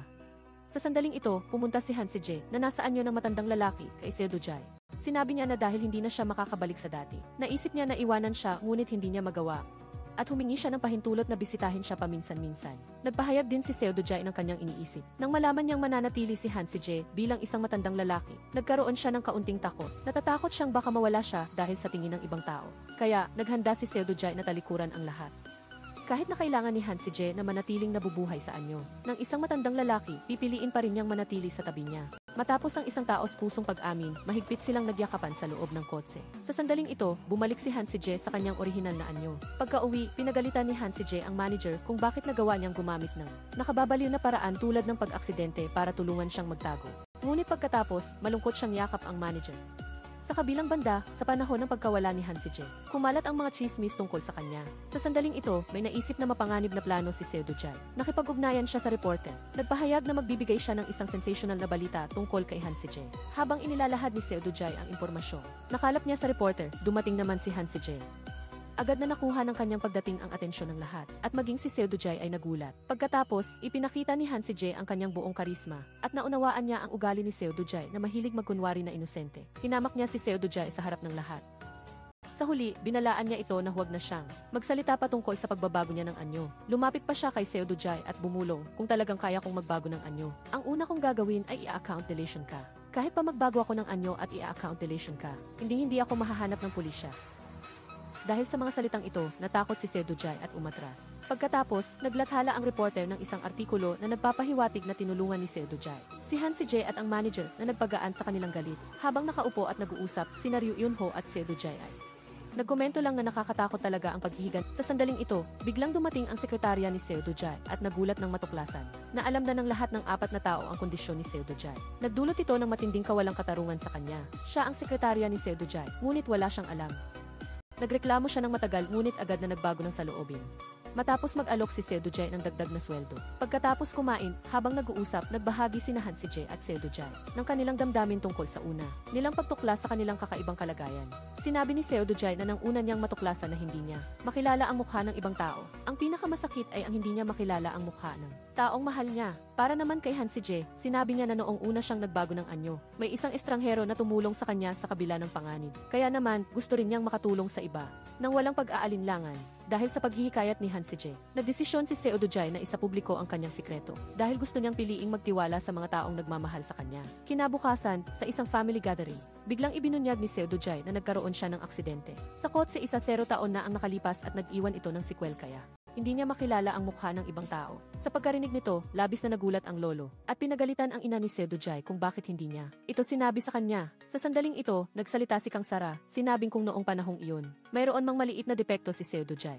Tiyak na palalayasin siya ng lolo sa bahay. Nang marinig ang pangungusap na ito, biglang umiyak ang lolo at humingi ng tawad kay Seo Do-jae. Sinamantala rin ni Kang Sara ang pagkakataon na sabihin sa pamilya na hindi na siya magpapakasal sa fiant na iyon. Siya at si Director Kim ang nagplano na gamitin ang sikreto ng kalagayan ni Seo Do-jae para pabagsakin siya. Nagdulot ito ng matinding galit sa buong pamilya. Sumuporta ang lahat kay Seo Do-jae na turuan sila ng leksyon. Paglipat ng eksena, isang araw, naglalakad sina Ryu Eun-ho at ang kanyang kapatid nang dumating. Si Kang Sara sakay ng isang marangyang kotse upang sunduin siya para kumain. Nang makita ang kanyang kuya na may magandang at mayaman na kasintahan, labis na natuwa ang nakababatang kapatid at hinimok silang mag-date kaagad. Pumunta sila sa isang restaurant. Hindi inaasahan, nagde-date din sina Seo Do-jae at Han Si-jae doon. Pagkatapos ng maikling pagkabigla, umupo silang 4 at nagsimulang mag-usap. Inamin ni Kang Sara at Ryu Eun-ho na mag-date simula ngayon. Sa kabilang banda, matapos maging tapat sa pamilya, nagpatuloy si Seo Do-jae na ibunyag ang kanyang karamdaman sa lahat ng empleyado. Ang pag-amin na ito ay nakatanggap ng suporta mula sa lahat. Pagkatapos, unti-unting nakarating ang balitang ito kay Director Kim. Nagmadali siyang tumawag sa fiant upang kumpirmahin kung ang kahinaan ba ni Seo Do-jae sa kamay niya ay prosopagnosia. Ang galaw na ito ni Seo Do-jae ay nagpabulagta sa fiant. Akala niya ito ang trump card para talunin si Seo Do-jae. Hindi niya inasahan na siya mismo ang magbubunyag nito ng mas maaga. Ininsulto pa siya ni Director Kim. Galit na hinanap ng fiant si Kang Sara. Lubos itong ikinagalit ng lalaki. Inangat niya ang kamay niya para patayin si Kang Sara. Nang biglang sumulpot si Doon at pinigilan ang kamay niya. Nang makita ito, ang fiant ay umalis na lang na nag-iwan ng banta. Ang fiant ay nagpunta naman kay Seo Do-jae para magsimula ng gulo. Ginamit niya ang pag-atras ni Kang Sara sa kasal para bantaan si Seo Do-jae na aatras din siya sa kanilang partnership. Ngunit si Seo Do-jae ay hindi naman talaga interesado sa partnership na ito. Tiniis niya lang ang lalaki noon dahil may kasunduan itong ikakasal kay Kang Sara. Ngayong nakita ni Kang Sara na nakakainis ang lalaki, hindi na kailangan ni Seo Do-jae na magtiis pa para sa kapatid niya. Agad niyang pinaalis ang lalaki sa kumpanya. Sa ibang tagpo, habang magkasama, tinanong ni Han Si-jae si Seo Do-jae tungkol sa dahilan ng kanyang sakit. Ikinuwento ni Seo Do-jae na ang ama niya ay isang eskultor na nabuhay ng malaya at walang hadlang. Pagkatapos ikasal sa kanyang ina at magkaanak, nag-isa siyang nagpunta sa Europe. Isang araw, nakatanggap si Seo Do-jae ng balita na ang kanyang ama ay nasa kritikal na kondisyon. Gusto siyang makita ng ama sa huling pagkakataon. Kaya nag-isang nagpunta si Seo Do-jae sa Europe. At doon, habang sinusubukan niyang sagipin ang isang matandang babae na aksidente sa sasakyan si Seo Do-jae. Pagkagising niya, hindi na niya makilala ang mukha ng sinuman. Pagkatapos marinig ang kwento ni Seo Do-jae, si Han Si-jae ay biglang nataranta at sinabing kailangan na niyang umuwi at tumangging ihatid siya ni Seo Do-jae. Sa daan pa uwi, tumulo ang luha ni Han Si-jae. Patuloy niyang inaalala ang mga mapanuksong salita na sinabi niya tungkol sa hindi niya pagkilala sa mukha ng ibang tao. Pagdating sa bahay, si Hansi J ay nagwala at pinagbabasag ang mga litrato ng kanyang iba't ibang anyo. Pagkatapos magbago at inakusahan ang sarili na wala siyang karapatang maging masaya. Tamang-tama, tumawag si Seudujay at tinanong kung nakauwi na siya ng ligtas. Sabi ni Hansi J, nagkaroon siya ng prosopagnosia dahil sa kanya. Pagkasabi nito, humagulgol siya. Sa kabilang dulo, agad na tumakbo si Seudujay papunta sa bahay ni Hansi J. Ngayon lang niya naalala na ang nagligtas sa kanya noon ay si Seudujay. Ang matandang babae sa Europe na iyon ang unang beses na nagbago ang kanyang anyo. Lumalabas na ang taong nagdulot ng pagdurusa ni Seudujay. Sa loob ng 10 taon ay siya pala. Umiiyak si Hansi J habang sinasabing hindi niya kaya. Hindi niya kayang ipagpatuloy ang pakikipag-date kay Seudujay, na parang walang nangyari. Sa sandaling ito, ang puso ni Seudujay ay balisa rin. Pinigilan niya si Hansi J sa pagsasalita at umalis muna sa bahay nito. Pag-uwi, si Seudujay tahimik na binuklat ang diary na nagtatala ng kanyang proseso ng pagsasanay. Naalala niya ang sinabi ni Dr. O na may isang top doctor na interesado sa kanyang kaso at handang gamutin siya. Ngunit 5% lamang ang recovery rate. Kung maging bigo ang operasyon, mataas din ang posibilidad ng kamatayan. Noong narinig ito, labis na natakot ang ina ni Seudujay at mariing tumutol sa operasyon ng anak. Sa pag-iisip nito, nag-alinlangan si Seudujay kung tatawagan ba niya si Dr. O hindi. Pagbalik sa opisina, hiniling ni Seudujay sa kanyang kalihim na ikwento ang hitsura niya noong nagsisimula pa lang siyang magsanay. Sabi ng kalihim, si Seudujay noon ay mahina at sensitibo at madalas na magbasag ng gamit dahil sa hirap ng pagsasanay. Nagpahayag siya ng paghanga na si Seudujay ay napakahirap at nagtiis ng 10 taon at nakahanap pa ng minamahal. Samantala, patuloy na pinapanood ni Hansi J ang kanyang unang gawa at minamadali. Ang manager na tapusin na ang natitirang mga gawain. Nagdulot ito ng maling akala sa manager na malapit ng ikasal si Hansi J. Kasabay nito, si Director Kim ay nagpatawag ng isang emergency board meeting para pahirapan si Seudujay. Nang dumating si Seudujay, mapanuyang sinabi ni Director Kim na alam na ng lahat ang sakit niya at tinutulungan siyang maghanap ng solusyon na ang isang may sakit ay hindi dapat magpatuloy sa pagtatrabaho. Sa harap ng panggagaling na ito, mariing inihayag ni Seudujay ang pagpapaalis kay Director Kim na ikinagulat ng lahat ng naroroon, lalo na ang lalaki mismo.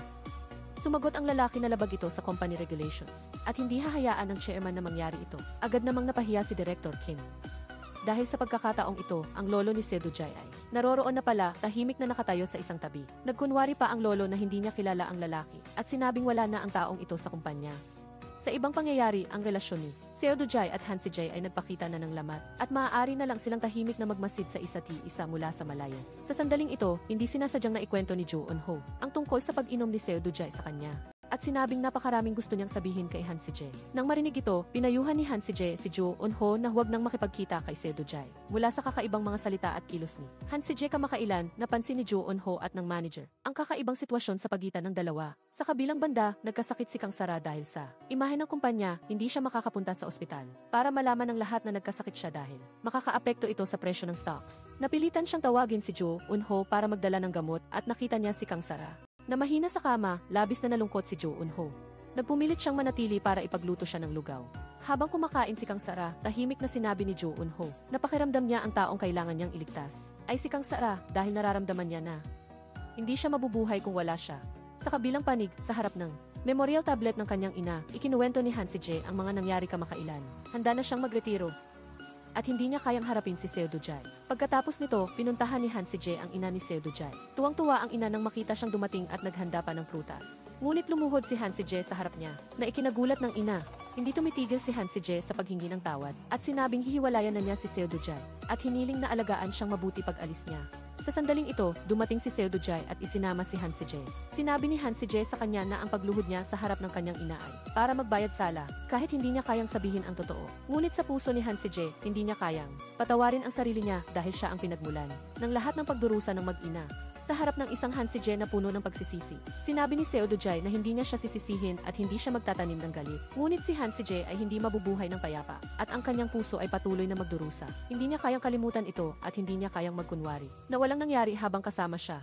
Gayunpaman, nagpumilit pa rin si Seudujay. Ngunit si Hansi J ay nagmakaawa lang kay Seudujay na hiwalayan siya. Kahit na ganoon ang desisyon ni Hansi J. Kinabukasan, nang dumalo siya sa press conference ng paglulunsad ng pelikula, nakita pa rin niya si Seudujay na tahimik na sumusunod. Patuloy siyang naghahanap ng pagkakataon para kausapin siya. Ngunit si Hansi J ay malamig na umiiwas. Sa huli, habang ipinapalabas ang pelikula, si Hansi J ay umalis sa screening room. Hinabol siya ni Seo Do-jae, hinarangan siya at patuloy na nagmakaawa. Sabi niya na talagang hindi siya nagsisisi dahil ang taong iniligtas niya ay si Han Si-jae na mahal niya. Ngunit nagdesisyon na si Han Si-jae na umalis at nagsinungaling pa na hindi na niya mahal si Seo Do-jae. Pagbalik, inihayag ni Han Si-jae ang intensyon niyang magretiro sa kanyang manager na labis niyang ikinagulat. Pagkatapos, ikinuwento ni Han Si-jae sa manager ang tungkol sa aksidente na nangyari sa unang pagkakataon na nagbago ang kanyang anyo 0 taon na ang nakakaraan. Lumalabas na ang nagligtas sa kanya na muntikan nang masagasaan ng sasakyan noon ay si Seo Do-jae. At ang pagkakaroon ni Seo Do-jae ng kalagayan niya ngayon ay dahil sa kanya. Nang malaman ang katotohanan, labis din na nabigla ang manager. Dahil kilala niya si Han Si-jae, inalo siya ng manager na hindi niya iyon kasalanan iyon ng aksidente. Ngunit sinabi ni Han Si-jae na kinamumuhian niya ang pagkatao niyang ito at hindi niya mapapatawad ang sarili niya. Niyakap siya ng manager at pumayag siyang magretiro si Han Si-jae. Basta ang bagay na magpapasaya kay Han Si-jae. Papayag siya. Pagkatapos, nagsimula ang manager na tulungan si Han Si-jae sa pag-aayos ng gamit. Sa sandaling ito, dumating ulit si Seo Do-jae sa labas ng bahay niya. Nang makita si Seo Do-jae, nagmakaawa ang manager na huwag na siyang makipag-ugnayan kay Han Si-jae. Kung patuloy siyang pipilitin na tanggapin siya, si Han Si-jae ay hindi mabubuhay. Nag-isip sandali si Seo Do-jae at umalis. Nakita ni Han Si-jae ang eksenang ito mula sa balcony sa ikalawang palapag. Sa kanyang puso, nagpaalam siya ng tahimik kay Seo Do-jae. Kinabukasan, kumalat ang balita na nagretiro na si Han Si-jae. Kasabay nito, nakatanggap si Seo Do-jae ng tawag mula kay Han Si-jae. Sa telepono, sinabi niya na ito ang huling tawag niya sa kanya bilang si Han Si-jae. Simula ngayon, mamumuhay na siya bilang isang karaniwang tao na walang pangalan. Nagmakaawa siya kay Seo Do-jae na kalimutan siya at sinabi na mahal niya siya. Pagkatapos patayin ang tawag, nagmamadaling tumakbo si Seo Do-jae papunta sa bahay ni Han Si-jae. Ngunit, walang tao sa loob. Sa ganoong paraan, tuluyang naglaho si Han Si-jae at lumipas ang 1 taon. Pagkatapos mawala ni Han Si-jae, nagpunta si Seo Do-jae sa ibang bansa para magpa-opera. Sa kabutihang palad, naging matagumpay ang operasyon. Pagkatapos gumaling, nakabalik si Seo Do-jae sa bansa. Samantala, sa bahay ni Jo Eun-ho, labis na nagtataka ang kanyang ina tungkol sa girlfriend. Sa alamat ng kanyang anak, patuloy siyang nagtatanong kung kailan dadalhin ni Jo Eun-ho ang girlfriend niya sa bahay. Naghanap na lang si Jo Eun-ho ng paraan para ilihis ang usapan. Kinuha niya ang isang bag ng pagkain, nagmadali siyang nagdahilan at lumabas. Pagkatapos, ibinigay ni Jo Eun-ho ang bag sa manager. Lumalabas na nagtatago si Han Si-jae sa isang lugar na tanging ang manager lang ang nakakaalam. Kaya naman, siya ang inatasan na regular na magdala ng pagkain at mga kinakailangan para sa kanya. Sinabi ni Jo Eun-ho na labis niyang nami-miss si Han Si-jae. Sinabi sa kanya ng manager na naghahanda si Han Si-jae para bumalik. Sa kabilang dako, naninirahan si Han Si-jae sa isang lumang bahay sa isang liblib na nayon. Madalas na may ibang tao na lumalabas sa bahay, na nagdulot ng usap-usapan sa mga taga-nayon. Nang dumating ang manager, nakaupo si Han Si-jae sa loob at naghahabi. Patuloy na naghahanap ng paraan ang manager para itanong ang intensyon ni Han Si-jae na bumalik sa pag-arte. Ngunit sinabi niya na ayaw niya. Nang makita ito, labis na nag-alala ang manager. Tinitigan ng manager si Han Si-jae at nakita na araw-araw ay ginagamit niya lang ang paghahabi para ipahayag ang pangungulila kay Seo Do-jae, ngunit ayaw pa ring lampasan ang hadlang sa kanyang puso at ayaw ding harapin ang sarili. Walang nagawa ang manager kundi palihim na kunan ng video ang paghahabi ni Han Si-jae habang hindi siya nakatingin. Sa kabilang panig, pagkatapos ng operasyon, si Seo Do-jae ay nasa recovery phase. Pagkatapos ng pagsusuri ng kalihim, si Seo Do-jae ay halos bumalik na sa normal. Sa sandaling ito, nagpadala sa kanya ng mensahe ang manager, kasama ang isang video clip ni Han Si-jae na naghahabi at sinabing palagi na lang siyang nagkukulong sa bahay. Hindi siya lumalabas at nag-aalala ang manager na baka magkasakit siya sa kalungkutan. Batay sa impormasyong ibinigay ng manager, nagtungo si Seo Do-jae sa bahay kung saan nagtatago si Han Si-jae. Ngunit hindi siya kumatok kundi nag-iwan lang ng sulat. Nang marinig ang tahol ng aso, lumabas si Han Si-jae at nakita ang sulat. Sa sulat, sinabi ni Seo Do-jae na aalis siya para sa isang business trip, ngunit tiyak na babalik siya at umaasa siyang mamumuhay ng maayos si Han Si-jae habang naghihintay sa kanya. Ilang araw ang lumipas pagkatapos ng business trip, sa wakas ay malinaw na nakita ni Seo Do-jae ang mukha ng kanyang ina at ni Kang Sara. Tinukso ni Seo Do-jae si Kang Sara na inakala niyang mukha siyang masungit pero napakaganda pala. Binati siya ni Kang Sara sa kanyang pagbabalik. Ngunit sinabi ni Seo Do-jae na bago siya tuluyang bumalik, may isa pa siyang kailangang gawin at iyon ay hanapin si Han Si-jae. Samantala, nag-aalala si Kang Sara sa kinabukasan ni Jo Eun-ho na hindi naman pwedeng magtrabaho lang ng part-time habang buhay. Sinabi niya na kung talagang ayaw niyang magtrabaho ay ayos lang. Marami naman siyang pera. Ngunit sinabi naman ni Do Eun-ho na gusto niyang mag-aral ng graduate school para maging hukom sa hinaharap ng marinig ito. Mahinahon na sinabi ni Kang Sara sa kanya na hindi madaling maging hukom. Ngunit kumpiyansa namang sinabi ni Do Eun-ho na kailangan lang niyang mag-aral ng kaunti pa at nagdagdag ng isang pangungusap. Sa totoo lang, nagtapos ako sa law school ng Seoul University. Ang sinabi niyang ito ay muntik ng ikasakal ni Kang Sara. Sa wakas ay naintindihan niya kung bakit ayaw ng nanay ni Do Eun-ho na magpari siya. Sa kabilang dako, sa mga araw ng kanyang pagtatago, gumawa si Han Si-jae ng isang podcast channel at nakakuha ng maraming tagahanga. Noong araw na iyon, dinala niya ang kanyang aso sa bayan para bumili ng libro. Sa labas mismo ng bookstore, nakita niya si Seo Do-jae. Si Seo Do-jae, na gumaling na sa kanyang prosopagnosia ay nagsabi kay Han Si-jae, "Kaya pala ganyan ang hitsura mo." Lumapit si Han Si-jae at niyakap siya ng mahigpit. Nang malaman ni Han Si-jae na si Seo Do-jae ay nagpumilit magpa-opera na napakadelikado dahil sa kanya, nagalit si Han Si-jae at naantig. Sinabi ni Seo Do-jae sa kanya, "Ikaw ang taong 2 beses kong ipinaglaban ang buhay ko. Kung gusto mong bumawi, panagutan mo ang buhay ko."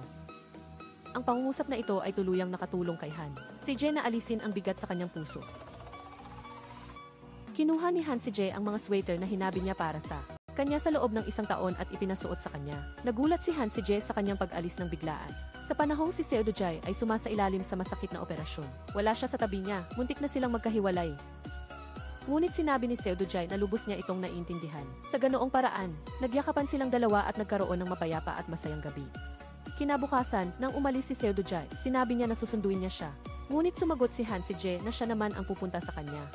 Pagbalik sa bahay, tiningnan ni Han Si-jae ang mga gamit sa podcast recording. At ang yan na naging kasama niya sa panahon ng kanyang pagtatago. Naramdaman niya na oras na para itabi ang mga bagay na ito. Tinawagan niya ang manager at sinabing uwi na siya sa Seoul. Pagkatapos, lumipat si Han Si-jae mula sa lalawigan pabalik sa kanyang lumang bahay. Pagkatapos ay pumunta siya sa kumpanya ni Seo Do-jae. At bumalik silang dalawa sa kanilang matamis na pag-ibigan tulad ng dati. Inimbitahan ni Seo Do-jae si Han Si-jae sa kanyang bahay. Dito, nakita ni Han Si-jae ang mga litrato ng kanyang pagbabago ng anyo na iniwan niya sa kanyang lumang bahay. Ngayon ay nakaayos na ang mga ito sa bahay ni Seo Do-jae. Lumalabas na noong araw na umalis si Han Si-jae. Pumunta si Seo Do-jae sa bahay niya para kumuha ng litrato niya. Ngunit hindi niya alam kung alin ang pipiliin. Kaya naisip niya na dahil lahat naman sila ay si Han Si-jae, dinala na lang niya lahat sa bahay. Pagkatapos marinig ang mga salitang ito, nagsimulang mag-alala si Han Si-jae. Dahil simula ngayon, sa tuwing magbabago ang kanyang anyo, makikita ni Seo Do-jae ang iba't ibang mukha niya. Ngunit sinabi ni Seo Do-jae na ayos lang. Dahil ang taong nasa loob ang mahal niya at hindi ang panlabas na anyo. Pagkatapos, habang kumakain ng ramen ang dalawa, pinakinggan nila ang podcast channel ni Han Si-jae. Nagtanong si Han Si-jae kung paano nalaman ni Seo Do-jae na iyon ang channel niya. May kaunting pagmamalaki si Seo Do-jae sa pagsagot. Kahit na si Do Eun-ho at ang manager ay kaibigan mo dati. Kaibigan ko na rin sila ngayon. Sa sandaling ito, sinabi ni Seo Do-jae ang kanyang hiling na makapanood ng bago niyang pelikula. Lumalabas na umaasa rin siyang bumalik si Han Si-jae. Dahil sa taos-pusong alok ni Seo Do-jae, tumango si Han Si-jae bilang pag-apruba. Nang matanggap ang balita na pumayag si Han Si-jae na bumalik, agad siyang sinimulang tulungan ng manager na makipagnegosasyon para sa plano ng bagong pelikula at matagumpay na napirmahan ang kontrata. Sa filming location, may ilang nagdaraan na malakas na nagbubulungan na si Han Si-jae ay biglang magre-retire at biglang babalik. Napakawalang pakialam, handa na sanang magalit ang manager nang pigilan siya ni Han Si-jae. Sabi niya, ayos lang at yumukod siya para batiin ang grupo. Na nagpapahiwatig na ang gulo na siya ang gumawa ay siya rin ang dapat magdusa. Pagkalipas ng ilang oras, natapos ang paggawa ng pelikula. Sinundo ni Seo Do-jae si Han Si-jae pauwi. Sa loob ng sasakyan, inabot niya sa kanya ang kontrata ng image representative para sa kumpanya. At nagdagdag pa ng clause na nangangailangan kay Han Si-jae na magsuot ng pulang gown. Pag-uwi sa bahay, isinabit ulit ng dalawa ang mga litrato sa dating posisyon. At sa gitna ay ang litrato nilang dalawa. Kasabay nito, ang comeback movie ni Han Si-jae ay nakakuha ng napakataas na rating at napiling lumahok sa Cannes Film Festival. Sa isang panayam, nang tanungin ng host kung anong artista ang nag-iwan ng pinakamalalim na impresyon sa kanya, sumagot si Han Si-jae na si Seo Do-jae. Sa sandaling ito, lumipat ang frame kay Seo Do-jae. Nakasuot siya ng siksik na damit, naglalakad sa kalsada na may mukhang puno ng paranoia. Simula nang takutin siya ni Han Si-jae, si Che Joji ay naging labis na balisa at hindi mapakali, at hindi na makapagpatuloy sa kanyang karera sa pag-arte. Samantala, ang kalihim ay napromosyon na bilang department head, at si Seo Do-jae naman ay naging C. Pagkatapos ma-promote, mas lalong naging relax si Seo Do-jae, at buong araw siyang nakaupo at nagse-cellphone sa harap ng kalihim. Ito ay nakakainis sa kalihim na isang workaholic, at labis siyang nababagabag. Nagkunwari siyang tumawag sa chairman para pilitin si Seo Do-jae na umalis sa paningin niya. Pagkatapos, dahil masyado siyang maluwag, niyaya ni Seo Do-jae si Zoo Eun-ho na kumain ng matatamis. Nang makita si Seo Do-jae na relax, nagreklamo si Zoo Eun-ho na pareho silang direktor. Pero si Kang Sadya ay kailangang magpuyat sa trabaho, at hindi man lang siya matingnan. Agad na nakita ni Seo Do-jae ang problema at nagtanong, "Magkasama kayo buong gabi?" Napagtanto ni Zoo Eun-ho na nadulas siya, at nagdahilan na kailangan na niyang mag-aral para sa graduate school exam at umalis sa tindahan. Nang makita ni Seo Do-jae na matamis ang relasyon ni Kang Sara at Do Un-ho, gusto rin ni Seo Do-jae na gumawa ng isang bagay. Kaya niyakap niya ang aso, nag-selfie at ipinadala kay Han Si-jae. Ngunit hindi pa rin sumasagot si Han Si-jae. Sa sandaling ito, nagdulot ng gulo si Han Si-jae sa social media ng diretsahan niyang sinigawan ng isang aktor sa live na telebisyon. Ang insidente ay nakaapekto pa sa presyo ng stocks ng airline ni Seo Do-jae. Ang sponsor niya, nagdulot ito ng sakit ng ulo sa manager. May tsismis pa na si Han Si-jae at ang aktor ay nagde-date habang nagsushooting. At ang dahilan ng kanilang pag-aaway ay ang paghihiwalay nila. Nang makita ang balitang ito, hindi mapakali si Seo Do-jae. At seryoso pa siyang nag-isip, binaliwala ba talaga ako? Sa kabilang banda, pagkatapos ng trabaho, pumunta si Han Si-jae sa bahay ni Seo Do-jae. Tinanong niya ang tungkol sa chismis at nagmadali si Han Si-jae na magpaliwanag. Ngunit si Seo Do-jae ay naging isang hari ng selos at nagsimulang magbigay ng atensyon sa trabaho ni Han Si-jae, lalo na sa kissing scene sa pangunahing aktor sa bagong pelikula. Gayunpaman, ang pagkaselos ni Seo Do-jae ay lalo pang nagpatindi sa kanilang matamis at mainit na pag-ibigan. Pagkatapos, inimbitahan ni Kang Sara si Han Si-jae dahil wala siyang ibang kaibigan. Napilitan siyang ibahagi ang kanyang problema sa pag-ibig kay Han Si-jae. Nagreklamo si Kang Sara na si Jo Un-ho ay napakamapag-unawa at napakamaalalahanin. Dahil takot siyang abalahin ang trabaho niya, makikipag-ugnayan lang siya pagkatapos ng oras ng trabaho. Ngunit ang pinakaikinainis ni Kang Sara ay tumawa pa si Jo Un-ho sa ibang tao. Ang bagay na ito ay nagpaalala rin kay Han Si-jae. Nagpasya siyang turuan si Jo Un-ho para kay Kang Sara. Samantala, si Jo Un-ho ay nag-aaral ng may isang babae na lumapit at nakipag-usap. Hindi na siya nagtanong ng dahilan at sinabi agad na may girlfriend siya. Ngunit isa lang pala itong maling pag-unawa. Nais lang sabihin ng babae na nahulog ang panulat niya. Pagdating ni Kang Sara, nakita niya ang eksenang ito. Tamang-tama, may isa namang lalaki ang lumapit at nagpakita ng atensyon kay Kang Sara. Nang makita ito, agad na lumapit si Jo Un-ho at inakbayan si Kang Sara para ipakita na sa kanya siya. Sa daan pa uwi, labis na nasiyahan si Kang Sara sa ipinakita ni Jo Un-ho.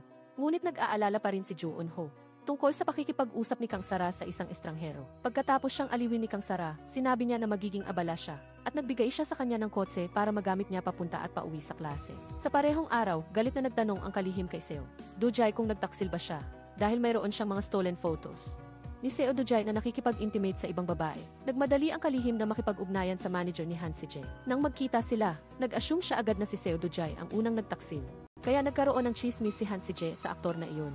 Sa sitwasyong ito, ang manager ay maaari lang sumagot na hindi totoo iyon.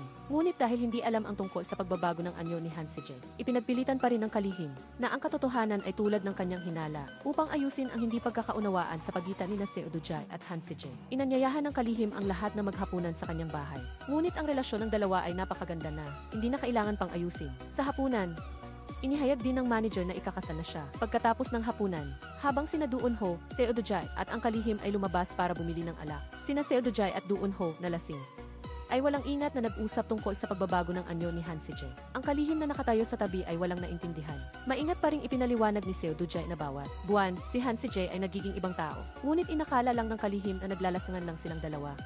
Sa kabilang dako, nang ihatid ni Kang Sara si Do Un-ho sa library, nakita niya ang babaeng humahanga kay Do Un-ho. Nagdulot ito kay Kang Sara na umalis na sana para agad na bumalik. Labis na hindi mapakali si Kang Sara. Sa ugali ni Do Un-ho na napakabait, agad niya itong dinala sa bahay nila para ipakilala sa kanyang mga magulang. Diretsahan si Kang Sara at humingi ng pahintulot na kunin ang anak nila at nagpahayag ng intensyon na pakasalan si Do Un-ho. Nangako siya na pagkatapos nilang ikasal, hindi niya hahayaang gumawa ng anumang trabaho si Do Un-ho. Nagpakita rin si Do Un-ho ng pagsang-ayon. Samantala, si Han Si-jae ay nagsushooting ng biglang. Tinawag siya ng staff para lumabas sandali. Naghanda si Seo Do-jae ng isang food truck para suportahan si Han Si-jae. Ang pinakakapansin-pansin ay ang banner sa truck na nakasula, boyfriend ni Han Si-jae, Seo Do-jae. Ang eksenang ito ay umakit ng maraming tao na kumuha ng litrato at magusyoso. Ang pag-angkin na ito ng pag-aari ay nagdulot ng labis na abala sa manager. Mabilis na tumawag ang manager sa reporter at humingi ng tulong para i-block ang balita. Ngunit labis naman ang kaligayahan ni Han Si-jae. Isang araw, papunta sa bahay ni Seo Do-jae. Tinulungan ni Han Si-jae ang isang matandang babae na tumawid sa kalsada. Para magpasalamat, tinanong ng matandang babae ang pangalan niya at nagpasalamat sa tulong ni Han Si-jae. Tinitingnan ang likod ng babae. Naalala ni Han Si-jae ang mga tao. Tinulungan niya sa iba't-ibang anyo. Napagtanto niya na ang bawat mukha na dumating sa kanya ay may sariling gamit. Dati, palagi niyang tinatanong kung bakit kailangan niyang maranasan ito. Ngayon, naintindihan na niya ang salamin dahil sa kabutihan niya. Kaya niya nagagamit ang ibang mukha para tulungan ang mas maraming tao. Pagkaraan ng ilang sandali, pumili si Han Si-jae ng isang pulang gown para ihanda ang sarili sa pagdalo sa Cannes Film Festival. Namangha si Seo Do-jae sa kagandahan ni Han Si-jae.